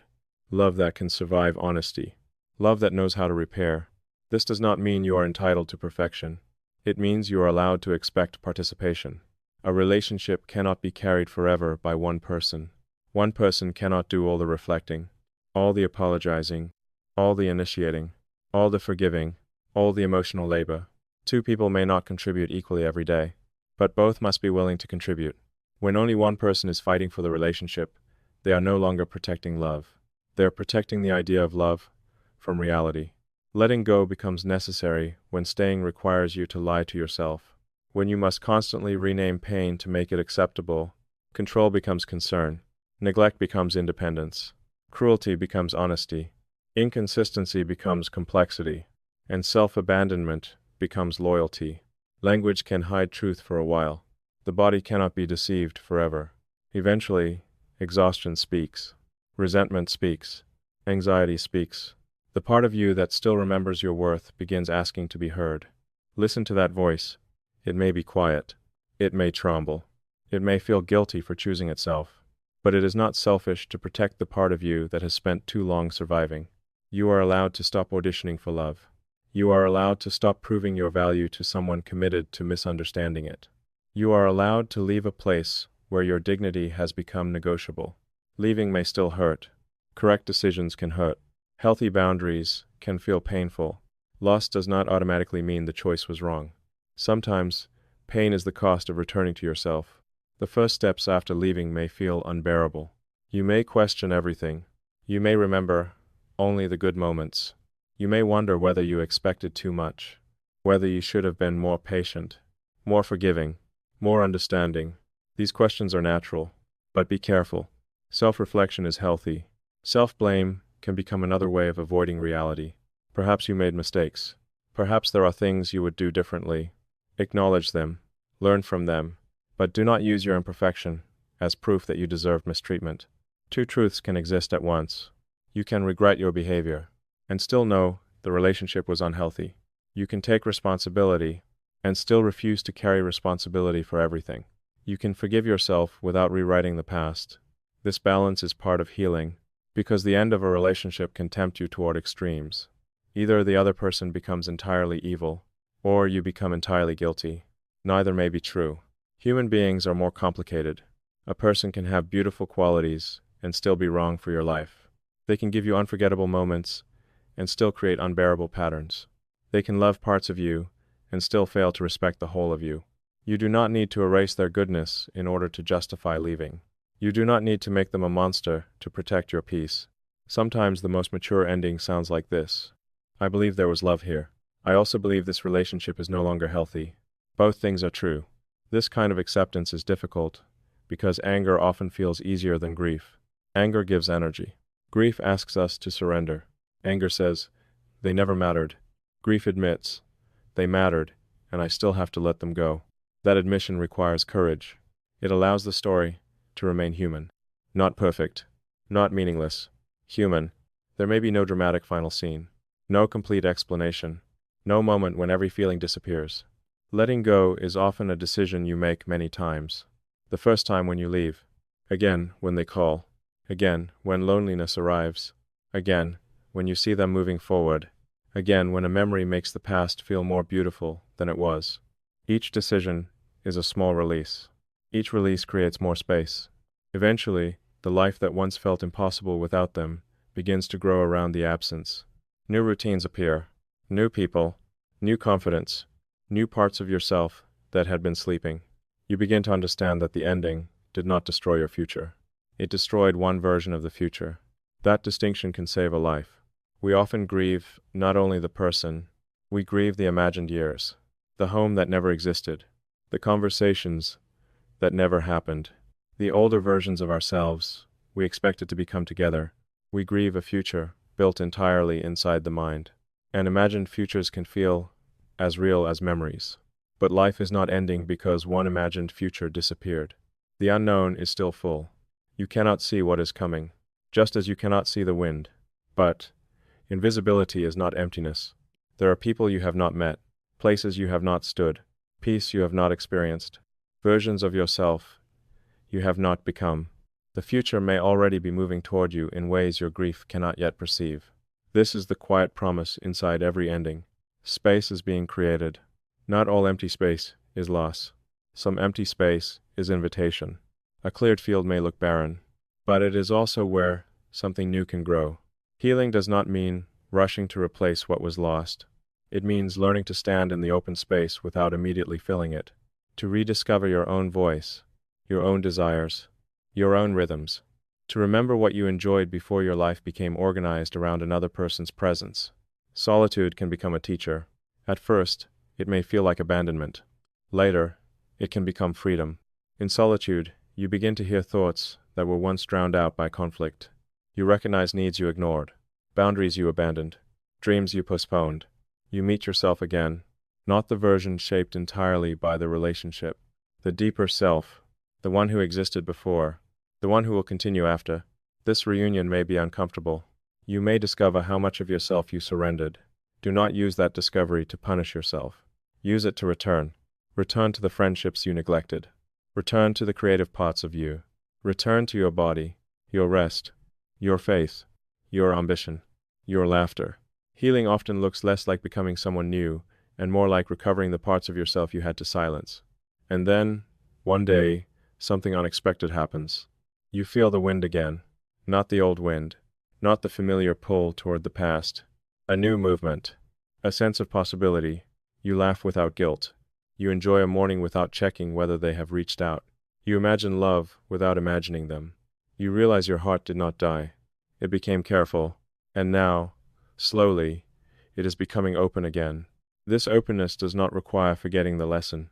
Healthy healing does not return you to innocence. It gives you wisdom without stealing tenderness. You begin to understand that boundaries and hope can exist together. You can be cautious without becoming closed. You can remember pain without expecting every person to repeat it. You can love again without abandoning yourself. That may be the greatest sign of healing.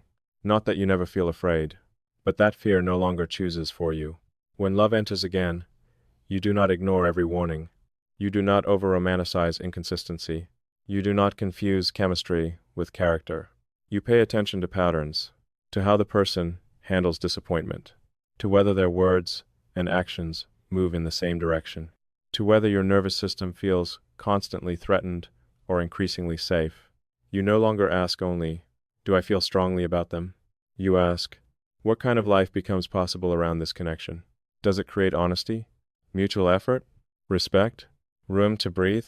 Love should not only be felt in the heart, it should be visible in the structure of the relationship. Even invisible wind leaves evidence. A sail fills, a branch moves, a cloud changes direction. Love also leaves evidence.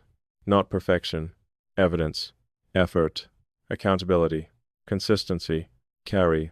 When these things are absent for too long, leaving may become the final act of truth.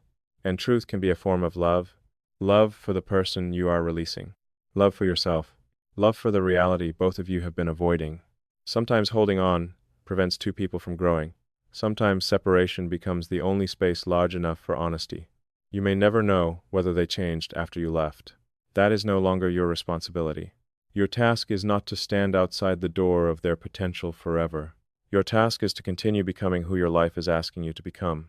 Maybe they will heal. Maybe they will not. Maybe you will meet again as different people. Maybe the goodbye is permanent. Love does not give us control over every outcome. It asks us to act with integrity inside uncertainty, to release without cruelty, to grieve without losing ourselves, to remember without returning, to wish someone well while finally choosing a different road. This is not weakness. It is one of the strongest things a heart can do. Because possession says, if I love you, you must remain. Mature love says, I cannot force what no longer chooses me. Possession grips. Love opens its hand, and an open hand may feel empty for a while, but it is also ready to receive. The wind cannot move freely through a clenched fist. Neither can life. Perhaps that is why letting go is not the opposite of love.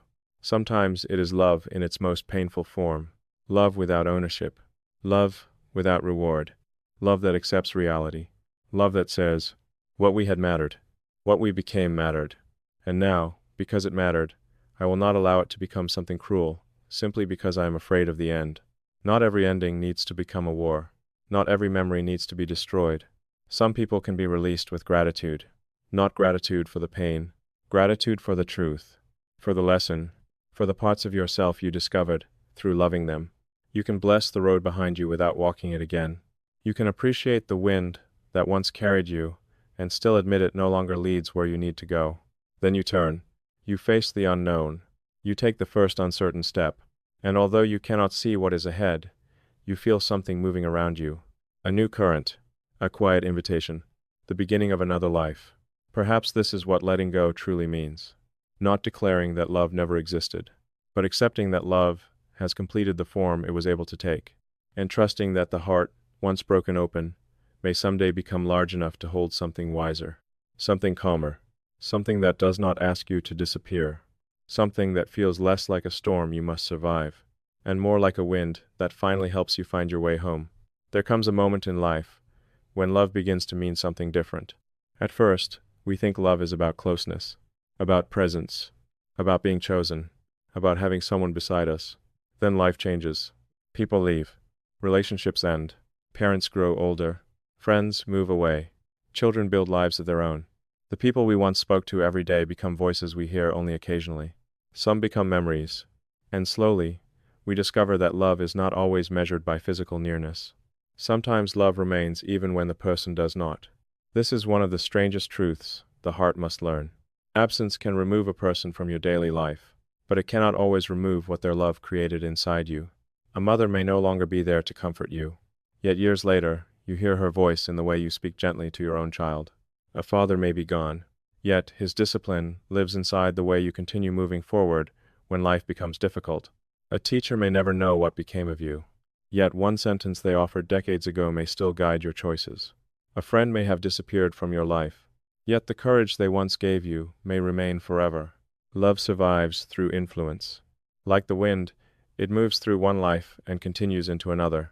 You may never see where it goes. You may never understand how far it travels.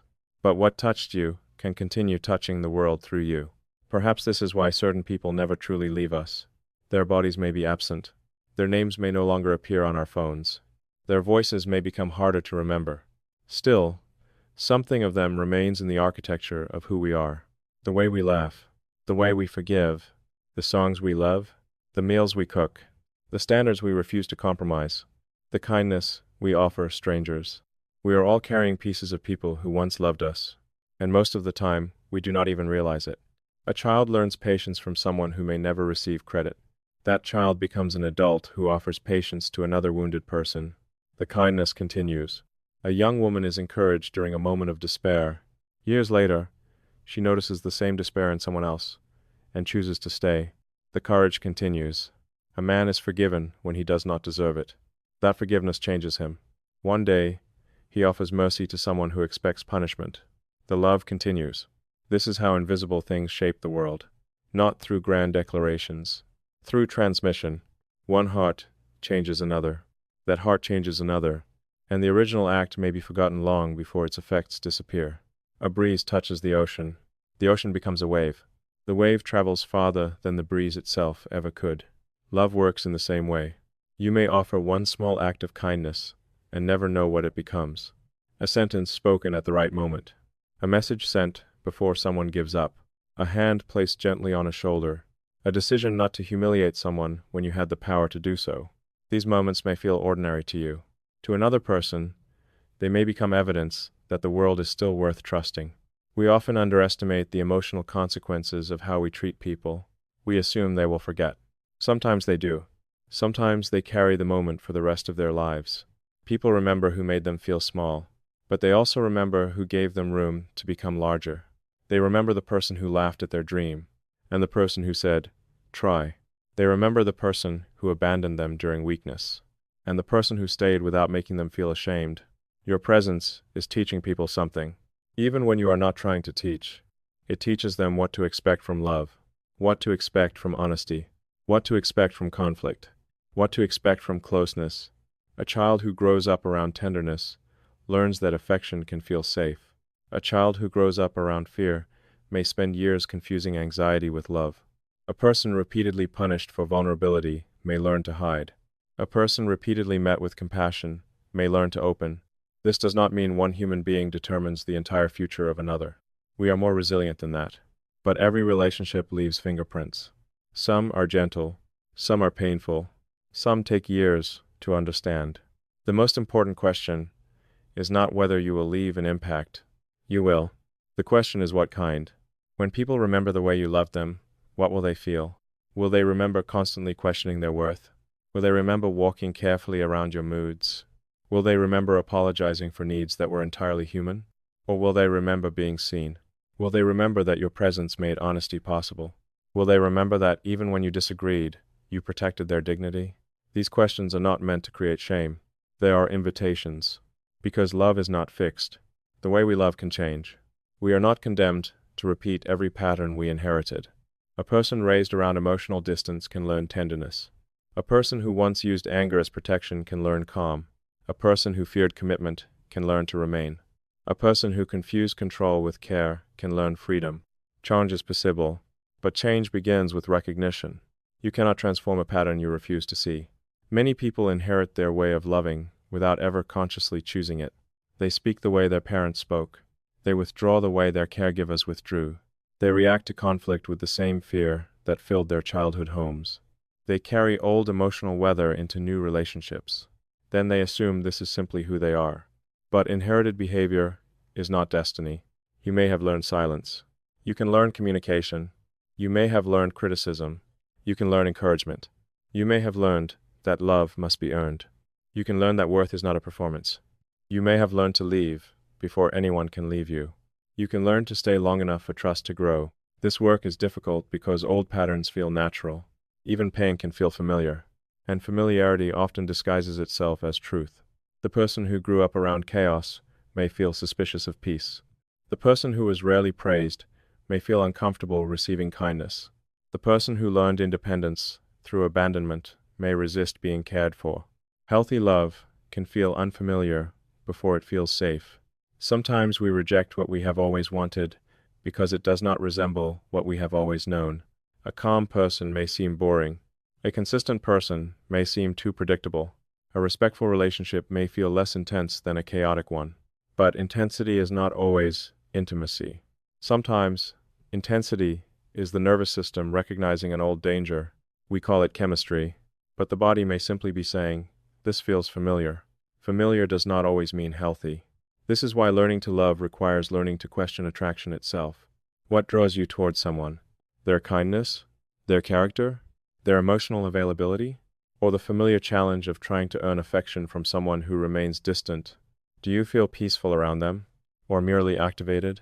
Do you feel free to be yourself? Or constantly compelled to prove your value? Love should not be judged only by how strongly it begins. It should be judged by what it becomes. Does it grow into trust? Does it deepen into honesty? Does it make room for two full human beings? Or does it trap both people inside the same repeated wounds? The beginning is only the wind arriving. Direction is determined by what happens next. A powerful wind can move a ship quickly, but speed does not guarantee the correct destination. Some relationships move rapidly. Confessions come early. Promises arrive before understanding. Two people become emotionally dependent before they truly know each other. The intensity feels like destiny. Yet sometimes what feels like destiny is only urgency. Urgency can be romantic. It can also be dangerous. Love needs time because character reveals itself slowly. Anyone can be attentive for a few weeks. Anyone can make promises while trying to be chosen. Time shows whether care remains after certainty arrives. Time reveals how a person behaves when they are tired, disappointed, jealous, embarrassed, unsuccessful. It reveals whether kindness is character or strategy. This is why mature love is willing to move slowly, not fearfully, wisely. It understands that trust should not be demanded before it has been built.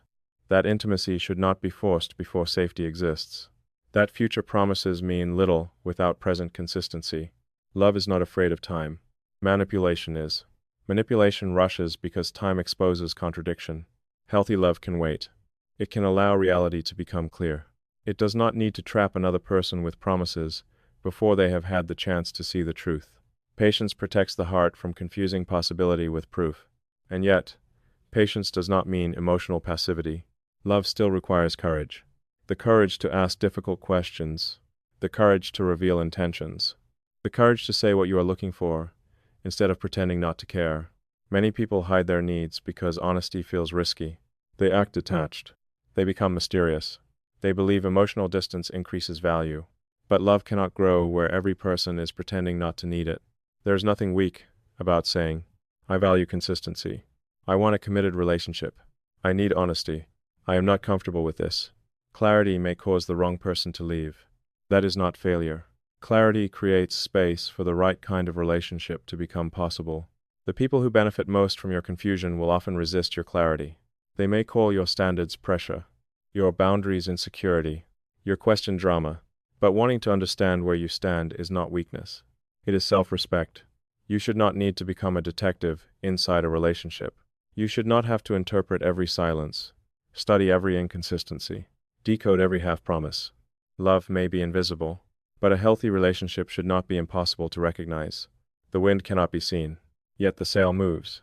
The air changes. The branches respond. There is evidence. Healthy love also creates evidence. You feel respected. Communication becomes clearer. Trust grows. Your life expands instead of shrinking. You do not spend every day questioning whether you matter. Uncertainty may exist in the beginning, but chronic confusion should not become the foundation. Confusion is often what happens when someone wants the benefits of closeness without the responsibility of commitment. They want your attention, your loyalty, your tenderness, but they do not want accountability. So they keep the relationship undefined, close enough to receive, distant enough to deny responsibility. This arrangement can continue only when one person accepts less than they truly need. Love requires the courage to stop participating in emotional situations that depend upon your silence. You are allowed to ask for clarity. You are allowed to believe the answer shown through behavior. You are allowed to walk away from a connection that keeps your heart suspended between hope and disappointment. Not every connection must become a relationship. Not every feeling deserves a future. Some people enter your life to reveal what you still need to heal. Some connections show you how easily you abandon yourself when afraid of losing someone. They teach you where your boundaries collapse, where loneliness overrules wisdom, where potential becomes more persuasive than reality. This realization can be painful, but it is also liberating, because once you see the pattern, you can choose differently. The next time inconsistency appears, you do not romanticize it. The next time someone offers beautiful words without action, you listen to the silence between them. The next time you feel compelled to chase, you pause and ask, am I moving toward love, or am I running after validation? These are not the same. Love meets you. Validation keeps moving farther away. Love allows mutuality. Validation requires performance. Love sees your humanity. Validation rewards you only when you are useful, impressive, desirable, or easy. A person can spend years calling this pursuit love, but beneath the pursuit may be an older question. Am I finally enough? No relationship can permanently answer that question for you. A loving person may remind you of your worth. They cannot create it. If your entire sense of value depends upon another person's attention, every change in their behavior will feel like a verdict on your identity. A delayed message becomes rejection. A bad mood becomes proof that you are unlovable. A need for space becomes abandonment. The relationship becomes emotionally unbearable because it is carrying a responsibility no relationship can fulfill. Love can support self-worth. It cannot replace it. This is why the love that remains after everything changes must eventually include the love you offer yourself, not as a substitute for connection, as its foundation. Self-love means you no longer expect another person to rescue you from yourself. You take responsibility for your healing. You learn to comfort your own fear. You build a life that does not collapse whenever someone leaves. You maintain friendships, purpose, faith, creativity, health. You do not place your entire identity inside one relationship and then call the resulting dependence devotion. Love is strongest when two people meet as whole individuals. Not finished. No one is finished, but responsible for their own inner world. They can lean on each other without asking the other person to become the ground beneath their feet. They can support each other without becoming the only source of stability. They can say, I need you, without saying, you are responsible for everything I feel. This kind of love is spacious. It allows air, movement, growth. Like wind passing through an open field, it does not need to force every blade of grass in the same direction. There is freedom inside the connection, and because there is freedom, the choice to stay carries meaning. Many people fear that freedom will weaken love. They believe control protects commitment, but control can preserve proximity while destroying affection. A person may remain because they are afraid, because they feel guilty, because they have been isolated, because they no longer believe they can survive alone. That is not the kind of staying love should desire. Love should want a willing heart, not a captured one. The strongest commitment is not created by removing every exit. It is created by building something both people continue to choose, even though freedom remains. This requires trust, and trust is always an encounter with uncertainty. You cannot control another human being completely. You cannot guarantee they will never change. You cannot make someone faithful by watching them constantly. You cannot make someone honest by interrogating them. Control may reduce uncertainty for a moment, but it does not create trust. Trust means accepting that love contains risk. You give another person freedom, and they reveal what they do with it. This is frightening, but without freedom, loyalty has no meaning. A locked door cannot prove that someone wants to remain inside. Only an open door can reveal choice. Mature love does not spend every day standing beside the door in fear. It creates a home worth returning to, a home made of honesty, respect, warmth, responsibility, space, a place where both people can breathe. This home is not physical, it is emotional. You may live in a beautiful house and still feel homeless beside someone. You may have very little and feel deeply at home in another person's presence. Home is the place where the nervous system no longer expects attack, where mistakes do not immediately threaten belonging, where your voice is heard, where silence is not used as punishment, where love is not withdrawn to control behavior. Everyone is searching for this kind of home. Some search for it in achievement, some in romance, some in approval, some in religion, some in constant movement. But eventually, the heart discovers that home is not simply where someone wants you. It is where you can exist honestly, without being repeatedly punished for your humanity. And sometimes, before we can create this home with another person, we must build it within ourselves. We must learn not to abandon ourselves during fear, not to speak to ourselves with the same cruelty we once received from others, not to treat every mistake as proof of worthlessness. The inner voice becomes the atmosphere of our lives. If it is constantly hostile, no external love will ever feel entirely secure. You may receive kindness and still distrust it, praise and still reject it, loyalty and still wait for betrayal. Healing requires the inner world to become a safer place. This does not happen through empty affirmations. It happens through practice, keeping promises to yourself, leaving what repeatedly harms you. Resting before exhaustion becomes collapse. Speaking honestly, asking for help, forgiving your past without denying responsibility. Every act of self-respect teaches the heart, I will not abandon you. That promise changes the way you enter relationships. You no longer cling to people from desperation. You no longer accept fragments because emptiness terrifies you. You can love deeply without handing another person the power to define your entire worth.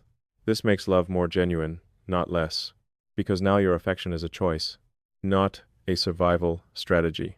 You choose someone because life with them becomes more truthful, more expansive, more alive, not because being alone feels impossible.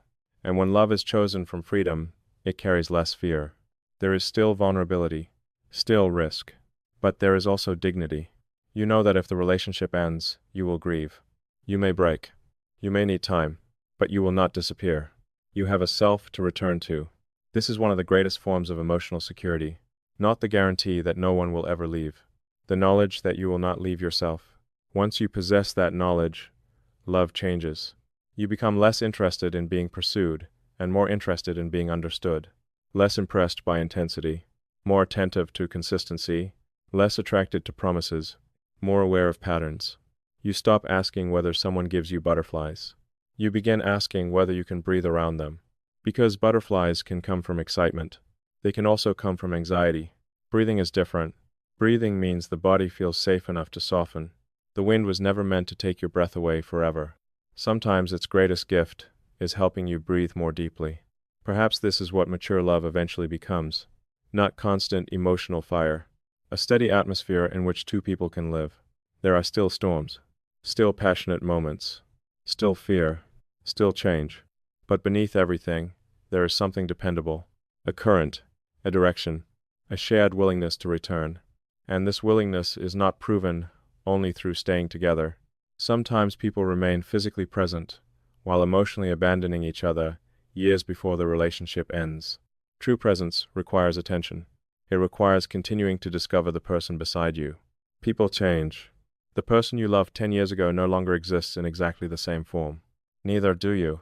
Long-term love must repeatedly ask, who are you becoming? What matters to you now? What have I stopped noticing? Without this curiosity, partners begin relating to memories instead of reality. They assume they already know each other. They stop asking questions. They stop listening. Familiarity becomes blindness again. The person is there, but unseen. This may be one of the loneliest experiences in the world. To be loved according to who you used to be. To have your growth ignored. To feel that the person closest to you no longer notices your inner life. Love must remain curious. Not because mystery must be manufactured. Because every human being contains more than one lifetime can fully understand. There are memories they have never shared. Fears they are only beginning to recognize. Dreams that changed quietly. Questions they cannot yet answer. To love someone is not to complete your understanding of them. It is to remain interested. To approach them with humility. To say, I know you deeply, and I know there is still more to learn. This keeps love alive after novelty fades. Novelty is the excitement of discovering a stranger. Intimacy is the privilege of continuing to discover someone familiar. The two are different. Intimacy goes deeper.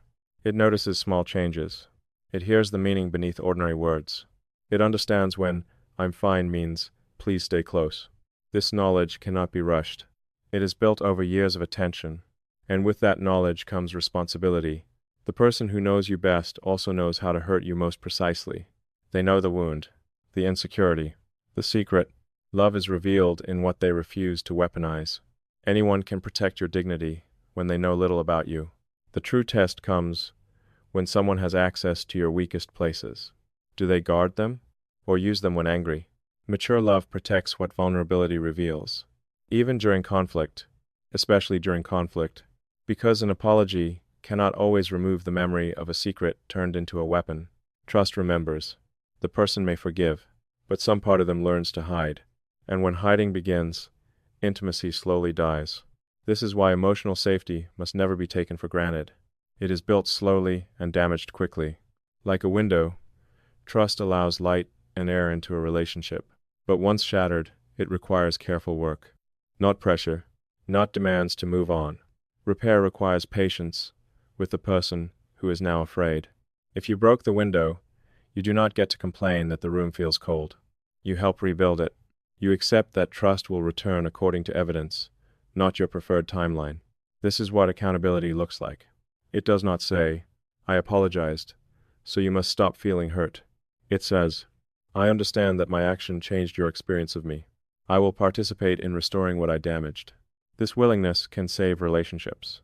Not every relationship should be saved, but those capable of repair contain something powerful. They prove that failure does not always have to become the end.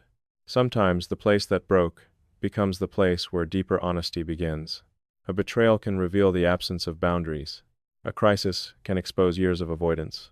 A painful conflict can force two people to finally speak the truth. This does not make the harm necessary. It means human beings can create meaning after harm. Healing does not make the wound good. It makes the wound no longer useless. Scars are evidence of injury. They are also evidence that the body attempted to repair itself. Relationships may carry scars too. Old arguments, periods of distance, losses survive together. A scarred relationship is not automatically broken. Sometimes it is stronger because both people understand what it costs to remain. But scars should not be confused with open wounds. An open wound continues bleeding. A scar has closed.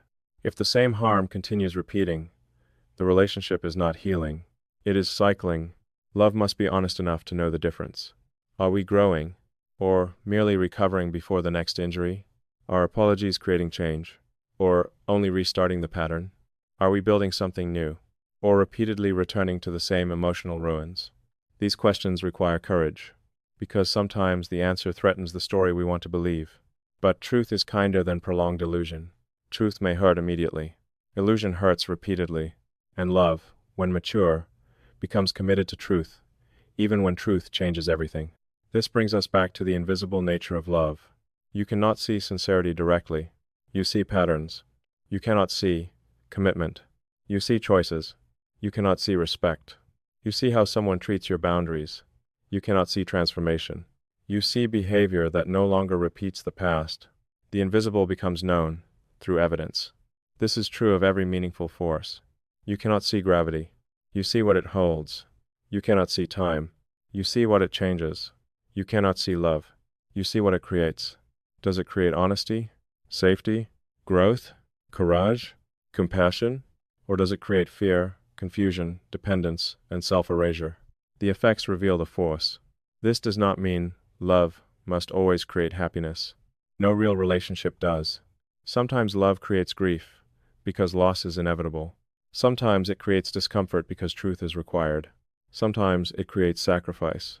But even in pain, healthy love protects dignity. It does not make cruelty a normal language. It does not require permanent emotional instability. It does not ask you to become unrecognizable to yourself. Love should make life more real, not more confusing. It should invite you into greater truth about yourself, about others, about what you value, about what you can no longer accept. Every love changes us.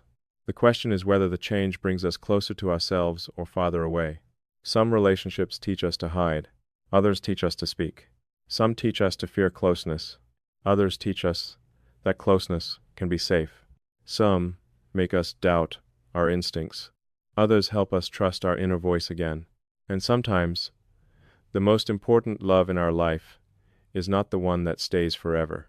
It is the one that returns us to ourselves. Maybe this person shows you tenderness after years of emotional coldness. Maybe they believe in you during a season when you have forgotten your own strength. Maybe they do not become your forever. But because of them, you learn that your heart is still capable of opening. This love matters, even if it ends. We do not have to reduce every relationship to success or failure. Some relationships are chapters. Some are turning points. Some are warnings. Some are homes. Their value cannot always be measured by whether they remained. Sometimes their value is found in what became possible after them. The courage you gained, the boundary you learned, the life you built, the person you became. Love continues through these consequences. The wind passes. The tree remains changed. Perhaps this is why we should be careful about declaring that a love was wasted. Painful, perhaps. Unhealthy, perhaps. Necessary to leave, perhaps. But not always wasted. If you become wiser without becoming cruel, something meaningful survived. If you learn to love more honestly, something survived. If you refuse to pass the wound forward, something survived. The greatest victory, after being hurt, is not making the next person pay for what the previous person did. It is becoming responsible for your healing, so innocence is not punished for someone else's harm. This is difficult. The heart wants to protect itself. It creates rules. Never trust again. Never need anyone. Never reveal too much. These rules may prevent a specific kind of pain. They may also prevent intimacy. Protection becomes a prison when it has no door. Healing does not mean removing every wall overnight. It means building gates, learning who has earned access, understanding that caution and openness can exist together. You do not owe everyone vulnerability, but you also do not have to remain permanently closed. A wise heart is not a hardened heart. It is an open heart with discernment. It listens, observes, takes time. It does not mistake words for proof. It does not mistake fear for intuition. It notices how people behave when there is nothing to gain, how they speak about those who are absent, how they handle responsibility, whether their kindness extends beyond people they want to impress. Character leaves evidence everywhere. Pay attention. The person who is gentle only when they desire something may not be gentle at all. The person who respects boundaries only when convenient does not truly respect them. Love should not be evaluated by someone's best moments alone. Everyone has beautiful moments. Character is revealed through patterns across time, and time, though invisible, makes truth visible. It strips away performance. It shows what remains. Perhaps this is why lasting love feels so rare. Not because people are incapable of feeling. People feel deeply, but sustained love requires more than feeling. It requires character strong enough to protect tenderness, discipline strong enough to remain honest, humility strong enough to repair, freedom strong enough to avoid control, courage strong enough to release when holding on becomes harmful. This is a demanding form of love, but it is also the form that changes lives. It may never be loud. It may never look perfect. It may not produce a story strangers envy, but inside it, two people become more human, more truthful, more compassionate, more capable of giving and receiving care. That is success, not the absence of difficulty, the presence of growth. And maybe, after everything changes, this is the love that truly remains. Not always the relationship, not always the person, the capacity, the wisdom, the tenderness, the decision to refuse cynicism, the understanding that invisible does not mean unreal. You may have lost someone. You may have been disappointed. You may have watched a future disappear. Still, the heart can learn without becoming empty. It can become more discerning without becoming cold. It can remember the storm and still remain willing to feel the breeze. That willingness is courage. To love again after pain is not naivety. It is an act of faith. Not faith that no one will hurt you. Faith that pain will not be allowed to define the entire meaning of connection. Faith that something healthy can exist, even if you have not yet experienced it. Faith that the future contains forms of love your past could not teach you. You cannot see that future, but you may feel it. A quiet movement. A small hope returning. A window opening. The first breath of air, entering a room that has been closed for too long. Do not force it. Do not rush. Let the heart open at an honest pace. But when the wind comes, do not pretend you cannot feel it. Love may not arrive in the form you once imagined. It may be calmer, less dramatic, more consistent. It may not keep you awake in anxiety. It may help you sleep. It may not make you question where you stand. It may stand beside you clearly. It may not feel like falling. It may feel like arriving. And perhaps that is the love worth waiting for. Not the love that overwhelms every sense and then disappears. The love that becomes part of the atmosphere of your life. Invisible, steady, necessary. A love you do not need to chase because it is moving with you. A love that gives you room to grow without threatening to leave every time you change. A love that does not ask you to choose between closeness and self-respect. A love that can be felt not only in beautiful moments, but in the ordinary peace of knowing you are safe, seen, and free. That kind of love may not make the loudest story, but it may create the deepest life. And once you have learned to recognize it, you will never again mistake chaos for passion, possession for devotion, or uncertainty for mystery. You will know the wind by what it moves. You will know love by what it creates. And you will understand that the most powerful love is not always the one that takes your breath away. Sometimes it is the one that finally teaches you how to breathe. There are people who spend years believing they are unloved, not because love has never touched their lives, but because it did not arrive in the form they expected. They were waiting for grand declarations, for perfect words, for dramatic gestures, for someone to appear at the exact moment of pain and somehow understand everything without being told. And while they waited for love to become obvious, they overlooked the quiet ways it had already been present. A mother asking whether you had eaten, a father checking the tires before you left, a friend sending a message that simply said, "Are you okay?" A sibling teasing you all day and then defending you the moment someone else crossed the line. A partner remembering the smallest detail from a conversation you had months ago. These acts are easy to dismiss. They do not look cinematic. They rarely arrive with music. No one applauds them. But perhaps that is the problem. We have been taught to recognize performance more easily than presence. We know how to notice the person who makes a dramatic entrance. We are less skilled at noticing the person who quietly remains. The person who calls again after you fail to respond. The person who brings food without asking whether you deserve it. The person who waits while you find the courage to speak. The person who gives you space without making distance feel like punishment. The person who notices your exhaustion before you admit it. Love is often hiding inside attention, and attention is one of the rarest gifts in the modern world. Everyone is looking. Few people are truly seeing. Everyone is listening. Few people are fully present.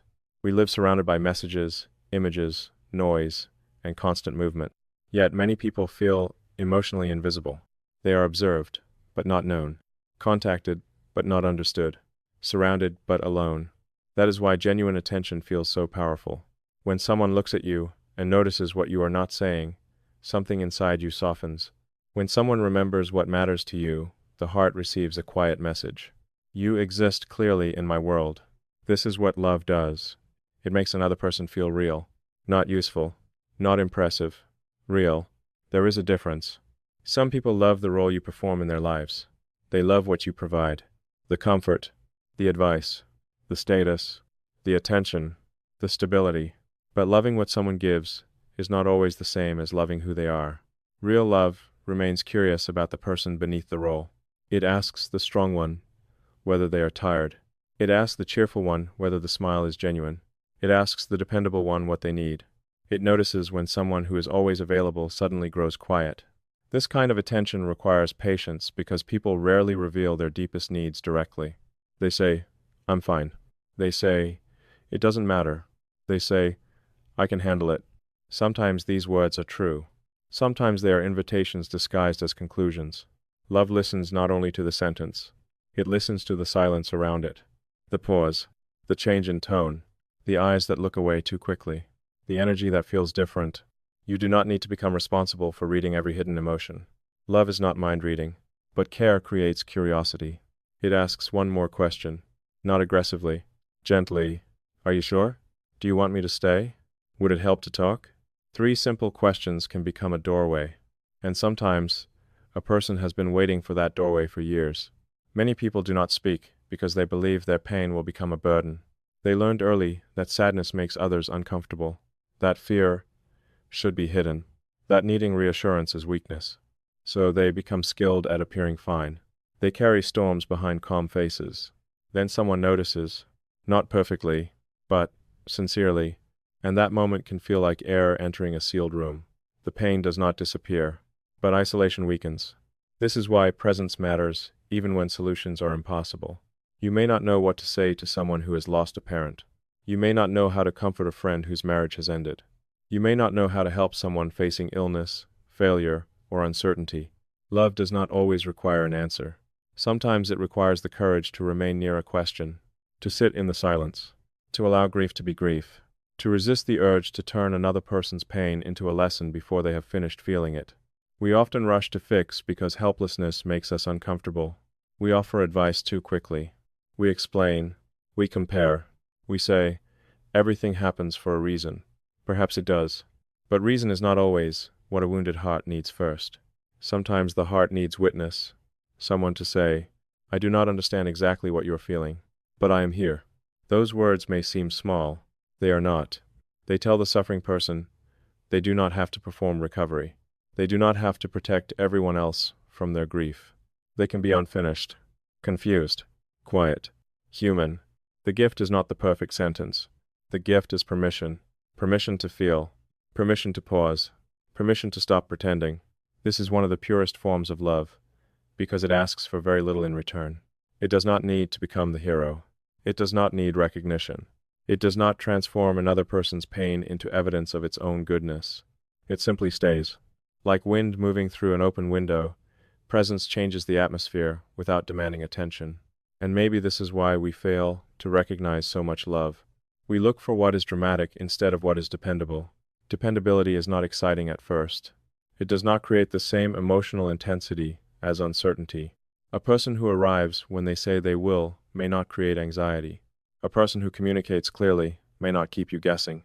A person who respects your boundaries may not make you feel consumed.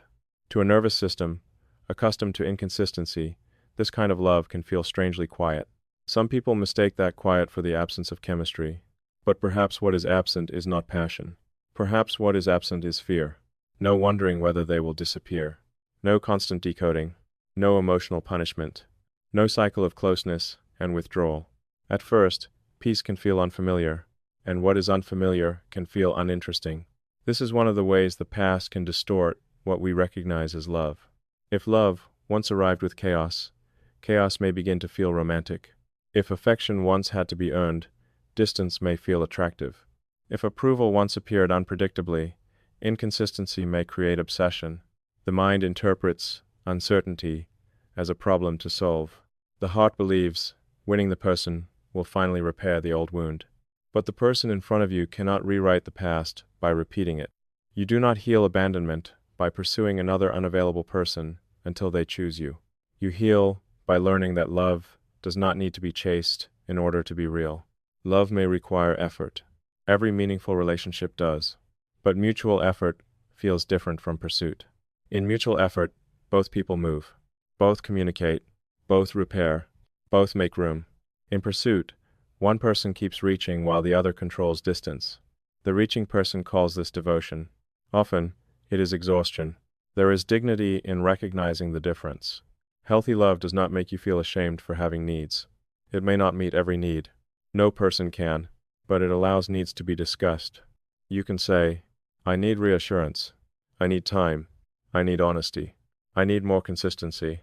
And the conversation does not immediately become an accusation against your worth. A healthy person may disagree. They may have limits. They may not be able to offer everything you ask, but they do not punish you merely for speaking. That is one of the clearest signs of emotional safety. You are allowed to exist in the relationship as a full person, not only as the easiest version of yourself, not only when you are cheerful, not only when you need nothing. Real love does not require constant convenience. Human beings are inconvenient. We become tired. We misunderstand. We need space. We need closeness. We carry contradictions. To love someone is not to enjoy every moment of their humanity. It is to respect their humanity, even during difficult moments. Respect is one of the most invisible forms of love. It is not always warm. Sometimes it is quiet restraint, a decision not to read a private message, a refusal to embarrass someone publicly, a pause before sharing information that was given in confidence, a willingness to hear no without retaliation.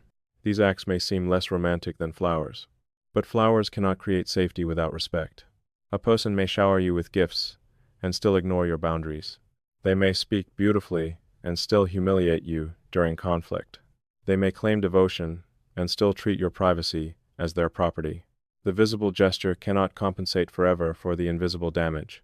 This is why love must be evaluated by its entire atmosphere, not isolated moments, not the best day, not the apology after the worst night. The atmosphere. How do you feel most of the time? Can you breathe? Can you speak? Can you rest? Can you disagree without fearing that belonging will disappear? Can you grow without being accused of leaving someone behind? Can you succeed without making them insecure? Can you fail without becoming unworthy? These questions reveal the emotional climate. One sunny afternoon does not define a season. One storm does not define it either. Patterns do. Love becomes recognizable through patterns. The pattern of returning, the pattern of listening, the pattern of keeping promises, the pattern of respecting boundaries, the pattern of making repair after harm. This is why consistency is so important. Consistency turns affection into trust. Without consistency, every tender moment stands alone. It cannot become a foundation. A person may love you sincerely in certain moments, but if their behavior repeatedly destabilizes the relationship, sincerity alone cannot create safety. Love must become reliable enough to be experienced. The wind may exist, but if it never reaches the sail, the ship cannot move. This is a difficult truth because many people cling to the unseen feeling inside another person. They say, "I know they love me." Maybe they do. But can you feel that love through the way they treat you? Can you live inside it? Can it support honesty, peace, and mutual growth? Or does it remain an internal emotion that never becomes responsible behavior? A feeling hidden inside someone's heart cannot sustain a relationship by itself. Love must take form, through choices, through time, through action, through restraint. This does not mean every loving person expresses care perfectly. People have different languages. Some speak openly. Some struggle.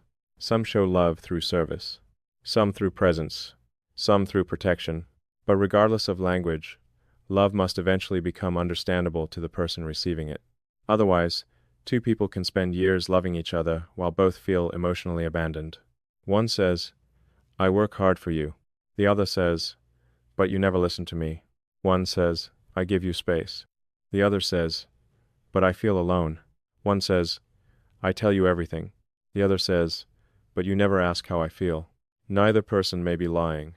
They may simply be offering love in a form the other cannot receive. This is where communication becomes essential. Love asks, "What makes you feel cared for? What do I do that creates distance? When do you feel closest to me? When do you feel alone?" These questions require humility, because the answers may challenge intention. You may believe you are loving someone well. They may experience something different. The mature response is not immediate defense. It is curiosity. Not every complaint is accurate. Not every expectation is reasonable. But every emotional experience contains information. Listening does not mean agreeing with every interpretation. It means caring enough to understand how the relationship feels from the other side. Two people can live in the same relationship and experience completely different worlds. One feels secure. The other feels ignored. One believes conflict is minor. The other experiences it as emotional abandonment. One assumes silence creates peace. The other experiences silence as punishment. Without honest conversation, each person mistakes their own reality for the entire truth. Love builds bridges between these realities. It says, "Your experience is not identical to mine. but it matters. This sentence can transform conflict, because many arguments are not really about facts. They are about the fear of being unseen. A person raises their voice because they believe they are not being heard. Another withdraws because the raised voice feels unsafe. The first experiences withdrawal as proof that they do not matter. The second experiences pursuit as proof that their boundaries do not matter. Both defend themselves. Both feel abandoned. The pattern becomes stronger. To interrupt it, someone must see beneath behavior, not excuse harm. Understand it. The anger may be hiding fear. The distance may be hiding overwhelm. The criticism may be hiding a request for reassurance. Love listens for the hidden need without accepting every harmful expression of it. It can say, I want to understand what you need, and I cannot continue this conversation while we are hurting each other. Compassion and boundaries can exist in the same sentence. In fact, they must. Without compassion, boundaries become punishment. Without boundaries, compassion becomes self-neglect. Mature love carries both. It knows that being kind does not require becoming endlessly available. It knows that saying no can protect a relationship from resentment. It knows that rest is not rejection. Space is not always abandonment. Not every difficult emotion must be solved immediately. Sometimes, two people need time for the nervous system to settle before truth can be heard. The goal is not to avoid the conversation. The goal is to return more capable of having it. Returning matters. Space without return becomes distance. Silence without explanation becomes confusion. A healthy pause sounds like, I am overwhelmed. I do not want to say something harmful. I need an hour. But I will come back, and we will continue. This creates safety, because distance is given a boundary. The other person does not have to wonder whether the relationship has disappeared. Again, love becomes visible through structure. The promise to return, the actual return, the conversation resumed. These small acts teach trust. Trust is not built only by never leaving. It is built by leaving responsibly when space is necessary and returning when you said you would. That is the kind of love many people have never experienced. They know disappearance. They know punishment. They know silence used as power. They know silence used as power. So, when someone says, I need space, but I am not abandoning you, the heart may not believe it immediately. Trust takes repetition. The person returns once, then again, then again. Eventually, the body learns that temporary distance does not always mean permanent loss. This is how love rewrites old expectations. Not through one conversation, through repeated safe experiences. The same is true of reassurance. A person with old abandonment wounds may need reassurance more often than another person. This need should not become an excuse for controlling behavior, but neither should it be treated with contempt. A compassionate partner can offer reassurance while encouraging responsibility. They can say, I care about you. I am here. And I also need you to learn how to calm the fear that existed before me. This is partnership. Support without taking over. Care without becoming responsible for another person's entire healing. Because no matter how much someone loves you, they cannot permanently silence every fear inside you. They can help create safety. You must also learn to receive it. Receiving love is a skill. Some people know how to give endlessly. They do not know how to receive. Compliments make them uncomfortable. Support creates guilt. Kindness awakens suspicion. They believe every gift creates a debt. Every act of care must hide an expectation. This often happens when love was conditional in the past. Affection came with control. Help came with humiliation. Gifts became evidence used later. So the person learns to trust only what they provide for themselves. Independence becomes protection, and protection becomes isolation. Healthy love may feel dangerous because it asks them to release control, to allow someone else to contribute, to say, I need help, to receive without immediately repaying. This vulnerability can be harder than giving. Giving keeps you powerful. Receiving means admitting that another person can affect your life, that you have needs, that you are not entirely self-sufficient. But no relationship can become truly mutual if one person only gives and never receives. Eventually, the giver becomes exhausted. The other person feels unnecessary. Love needs movement in both directions. Like air circulating through a room, giving, receiving, speaking, listening, supporting, being supported. The balance will not always be equal, but the movement must remain possible. When it stops entirely, the relationship becomes emotionally stagnant. This is why gratitude matters. Gratitude keeps love moving. It tells the giver, I see what this cost you. I do not take your care for granted. Gratitude does not turn love into a transaction. It protects love from entitlement. There is a difference between counting every sacrifice and noticing sacrifice. Healthy love does not keep a ledger, but it does not become blind. It notices when someone is tired, when they have been carrying more, when their patience has become effort, and it responds, maybe with words, maybe with action, maybe by finally offering rest to the person who has offered it to everyone else. Some people are loved by many and cared for by almost no one.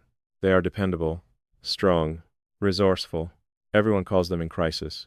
Few ask whether they are surviving. Because competence hides need, love sees beneath competence. It recognizes that strong people also need softness, that independent people also need somewhere to lean, that the person who solves everything may secretly long for one place where they do not have to be capable. Perhaps there is someone like that in your life, the one who always answers, the one who rarely complains, the one everyone trusts. Have you asked what they are carrying? Not casually. Seriously. Have you created enough safety for them to answer honestly? Love does not assume that silence means peace. Sometimes, silence means there has never been a safe place to speak. This is why being loved and feeling loved are not always the same. A person may be surrounded by affection, but if no one knows their inner life, they may still feel alone. Love must become personal, specific. It cannot remain a general belief that someone matters. It must learn who they are, what frightens them, what restores them, what makes them withdraw, what brings them alive. To love someone is to become a student of their humanity, not an expert who believes there is nothing left to discover. A student, attentive, curious, humble. This is especially important in long relationships. Years of familiarity create assumptions. You believe you know what the other person wants, what they think, how they will respond. Sometimes you stop asking. Then one day, you realize you have been relating to an old version of them. They changed quietly. Their dreams changed. Their fears changed. Their understanding of themselves changed. And you were still loving the memory. Love must keep updating its knowledge. It asks, who are you now? What has changed inside you? What do you need in this season? These questions keep intimacy alive. Because intimacy is not merely being close for a long time. It is remaining emotionally present while time changes both of you. A relationship can last for decades and still contain strangers. Not because the people were never close. Because curiosity ended. They stopped meeting each other in the present. They began living beside assumptions. This is another reason love becomes invisible. Not because it is absent. Because attention has fallen asleep. The wind continues moving outside. The windows remain closed. To feel love again, sometimes nothing new is required. Only renewed awareness. Look again. Listen again. Ask again. Notice the person whose presence has become so familiar that you no longer see the gift of it. One day, the chair will be empty. The phone will stop ringing. The ordinary conversation will become a memory you would give anything to hear again. This is not meant to create fear. It is meant to awaken gratitude. Mortality gives ordinary love its urgency. No person remains forever. Even lifelong relationships end in separation. One person eventually leaves first. This truth is painful. It is also clarifying. It reminds us to stop postponing tenderness. Say thank you. Ask the question. Make the call. Sit a little longer. Put down the phone. Listen to the story you have heard many times. One day, repetition will become precious. One day, you will miss the habits that currently irritate you. The sound of footsteps. The way they mispronounce a word. The same question asked again. The small disorder they leave behind. Grief transforms ordinary details into sacred evidence that someone was once here. Why must we wait for absence to recognize presence? Why must the wind stop before we remember how deeply it was cooling us? Perhaps we do not have to. Awareness can begin now. Look at the love already surrounding you. Not ideal love. Not perfect love. Human love. Imperfectly expressed. Sometimes clumsy. Sometimes quiet. The friend who cannot offer elegant advice but never leaves the conversation. The parent whose worry sounds like criticism because fear is the only language they learned. The partner who struggles with words but remembers every practical detail. The child who interrupts your work because your attention is still the safest place they know. Again, understanding does not excuse harmful behavior. But understanding can reveal care hidden inside imperfect expression. Human beings often love better than they communicate. They also sometimes communicate love without actually behaving lovingly. Discernment is necessary. Do not romanticize neglect. Do not call control concern. Do not call cruelty honesty. But do not demand perfection before recognizing sincerity. The heart needs both wisdom and generosity. Wisdom, to identify what is unsafe. Generosity, to appreciate what is imperfect but genuine. Without wisdom, we remain where we are harmed. Without generosity, we dismiss every love that fails to match our fantasy. No human being will love you with complete accuracy. Everyone will misunderstand sometimes. Everyone will miss a need. Everyone will bring limitations. The question is not whether they fail. The question is what they do after failure. Do they listen? Do they care about the impact? Do they become curious? Do they adjust? Love is not proven by never getting it wrong. It is proven by the willingness to learn how to do better. That willingness may be one of the clearest signs of all. A person who says, "Help me understand. I did not realize that hurt you. I want to learn." These sentences open windows. They allow air to return after disconnection. Pride closes windows. Pride says, "That is not what I meant, so you should not feel hurt." Love says, "My intention matters. Your experience matters too." Both truths can exist. This is emotional maturity. It makes room for complexity without using complexity to avoid responsibility. And perhaps this is how we learn to recognize real love. Not by looking for perfection, by looking for movement. Is there movement toward understanding, toward honesty, toward repair, toward mutual care? A relationship may have problems. Every relationship does. But if both people continue moving toward each other with responsibility, love has somewhere to live. When there is no movement, love becomes trapped. One person reaches, the other refuses. One speaks, the other dismisses. One repairs, the other repeats. Eventually, the reaching person must accept that love cannot be carried alone. A sail cannot fill itself. There must be wind. There must also be openness to receive it. Mutual love requires both. One person offering care, another allowing it to matter. One person speaking, another listening. One person setting a boundary, another respecting it. This exchange creates the feeling we call being loved. Not simply emotion, relationship, a living movement between two people. And when that movement exists, you can feel it even if you cannot see it. You feel it in the way your body relaxes, in the way truth becomes easier, in the way silence stops feeling threatening, in the way conflict no longer immediately means the end. You feel it in the courage to say, "This is who I am. This is what I fear. This is what I need." And in the answer, you are still welcome here. Perhaps that is the greatest evidence of love. Not the promise that nothing will change. Everything changes. Not the promise that no one will fail. Everyone fails. The deeper promise is, when change and failure come, we will try to meet them with honesty rather than fear. That promise is invisible, but it creates an entire emotional world. A world where two people can grow, where mistakes become conversations, where vulnerability becomes connection, where care is not assumed but expressed, where gratitude remains awake. This world does not appear by accident.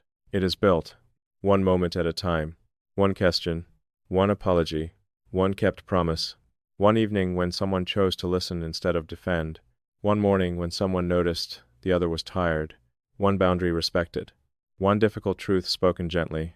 These acts are the architecture of love. The walls may be invisible. The shelter is not. You feel it. And maybe, after all our searching, this is what we have always wanted. Not proof that love exists in theory. Proof that it can be lived. A love that reaches us. A love that takes form. A love that turns invisible care into visible responsibility. So, before you decide that love is absent, look again. Look at who remains. Who notices. Who returns. Who protects your dignity. Who challenges you without trying to destroy you. Who allows you to breathe. And then look at yourself. Where is your love failing to take form? Who needs more than your silent affection? Who needs the call? The apology? The honesty? The attention? We often assume people know they are loved. Sometimes they do not. Do not leave every important feeling unspoken. Do not make someone discover your love only through memory after you are gone. Let the invisible become tangible while there is still time. Say it. Show it. Practice it. Because love may be like the wind. but even the wind leaves something moving behind. And the people you love should not have to wait for your absence to understand that you were there. Perhaps, after everything we have explored, the truth is simpler than we imagined. Love was never meant to be seen directly. It was meant to be recognized. Recognized in the way someone remembers your pain without forcing you to explain it again. Recognized in the patience of a person who stays present when your fear makes you difficult to understand. Recognized in the hand that reaches for yours when there is nothing useful left to say. Recognized in the courage to tell the truth. In the humility to apologize. In the strength to forgive. In the wisdom to leave when staying has become a form of self-betrayal. Love is invisible, but invisibility does not make it uncertain. You have never seen the wind. Still, you know when it enters the room. The curtains rise. The air changes. Something that had been still begins to move. Love reveals itself in the same way. A person begins to trust again. A wounded heart becomes softer without becoming weaker. Someone who spent years believing they were unworthy begins to stand differently. A frightened child feels safe enough to sleep. A grieving person survives one more night because someone refused to let them carry the darkness alone. The world may see resilience. It may never see the love that made resilience possible. The world may admire the tree. It may never notice the wind that strengthened its roots. This is how love changes history.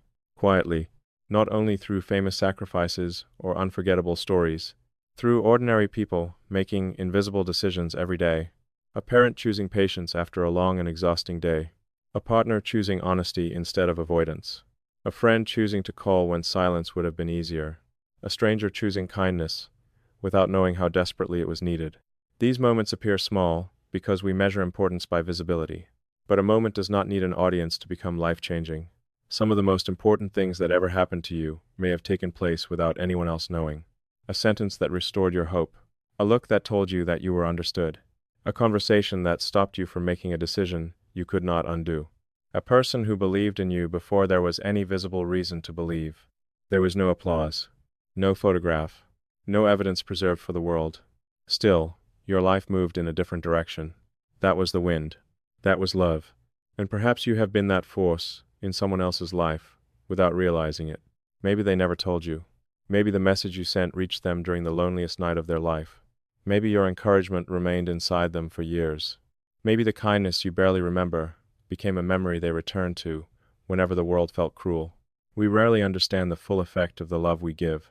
We see the action. We do not see how far it travels. The wind that touches one field continues beyond it. It crosses roads, rivers, cities. It becomes part of weather somewhere you will never stand. Love travels this way too. The patience you offer one person may teach them to become patient with another. The forgiveness you give may interrupt a cycle of resentment. The respect you show a child may become the standard by which they recognize healthy love as an adult. The boundary you set may teach someone that care does not require self-destruction. Nothing loving is ever entirely isolated.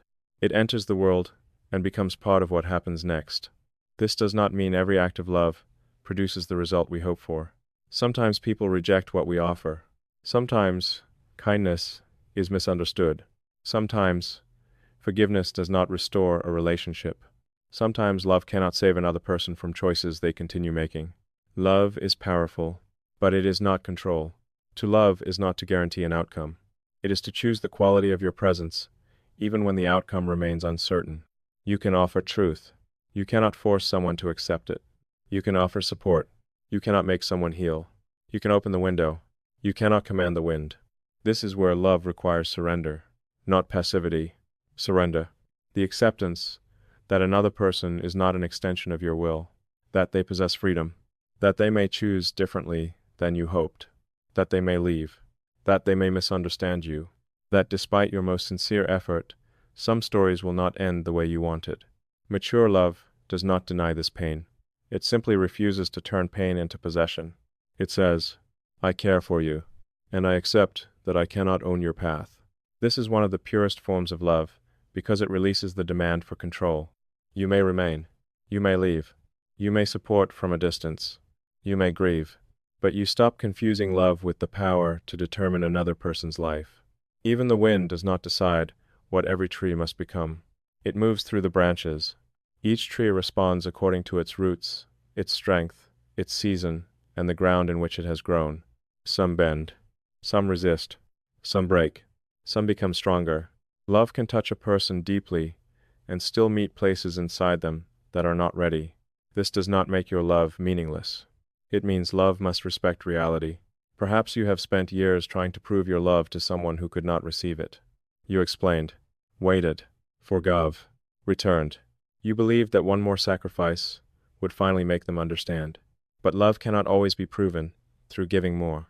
Sometimes giving more only teaches another person that your limits can be ignored.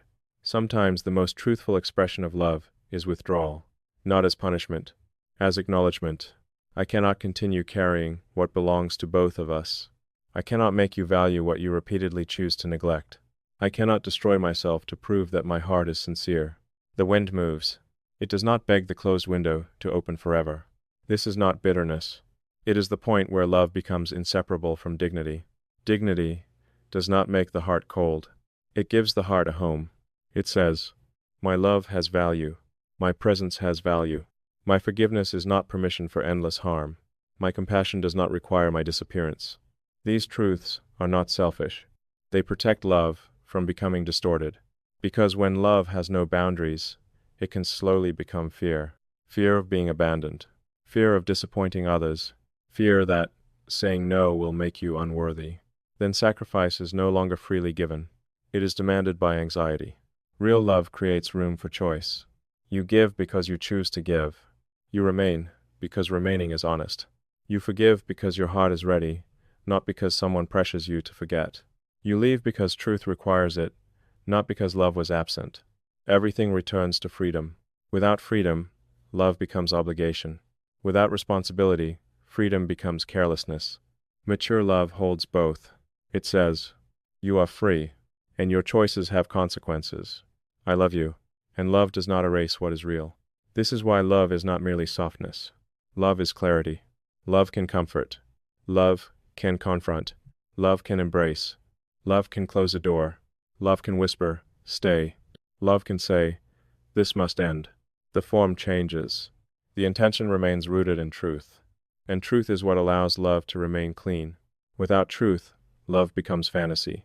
We love an imagined person, an imagined future, an imagined version of the relationship. We interpret promises as evidence. We interpret longing as compatibility. We interpret suffering as depth. But love cannot live forever inside imagination. It must eventually meet reality. Who is this person when they are angry? When they are disappointed? When they no longer fear losing you? Who are you when affection is not being returned in the way you hoped? Do you become controlling? Do you abandon yourself? Do you remain truthful? Love is revealed not only by what we feel during beautiful moments. It is revealed by who we become when beauty disappears. That is the final lesson. Love is not tested by poetry. It is tested by life, by fatigue, distance, change, loss, time. The first promises are easy because they are made before the cost is known. The deeper promise is made afterward, after you have seen imperfection, after illusion has faded, after both people understand that love will require patience, repair, courage, and repeated choice. Then staying means something different. It is no longer the staying of innocence. It is the staying of awareness. And when leaving becomes necessary, leaving also means something different.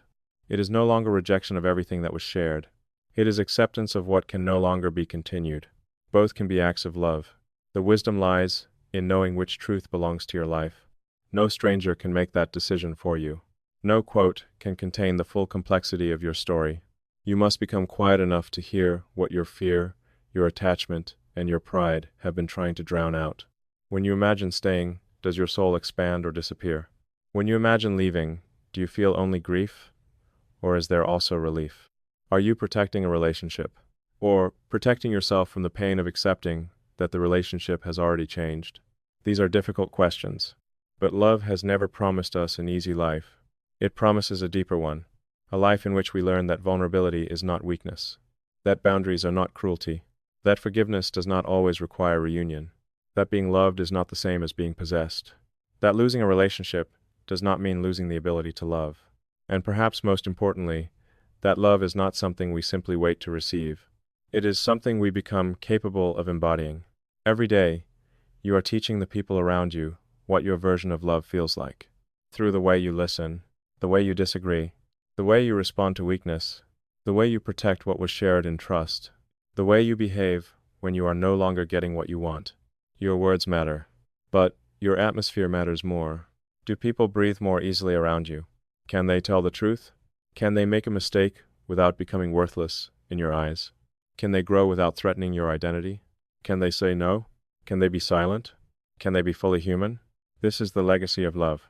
Not how many people said they loved you. How many people became more alive because your love did not require them to disappear. One day, every visible thing we have spent our lives collecting will be left behind. Money, status, omes, awards, photographs. Even the face we see in the mirror will eventually become a memory.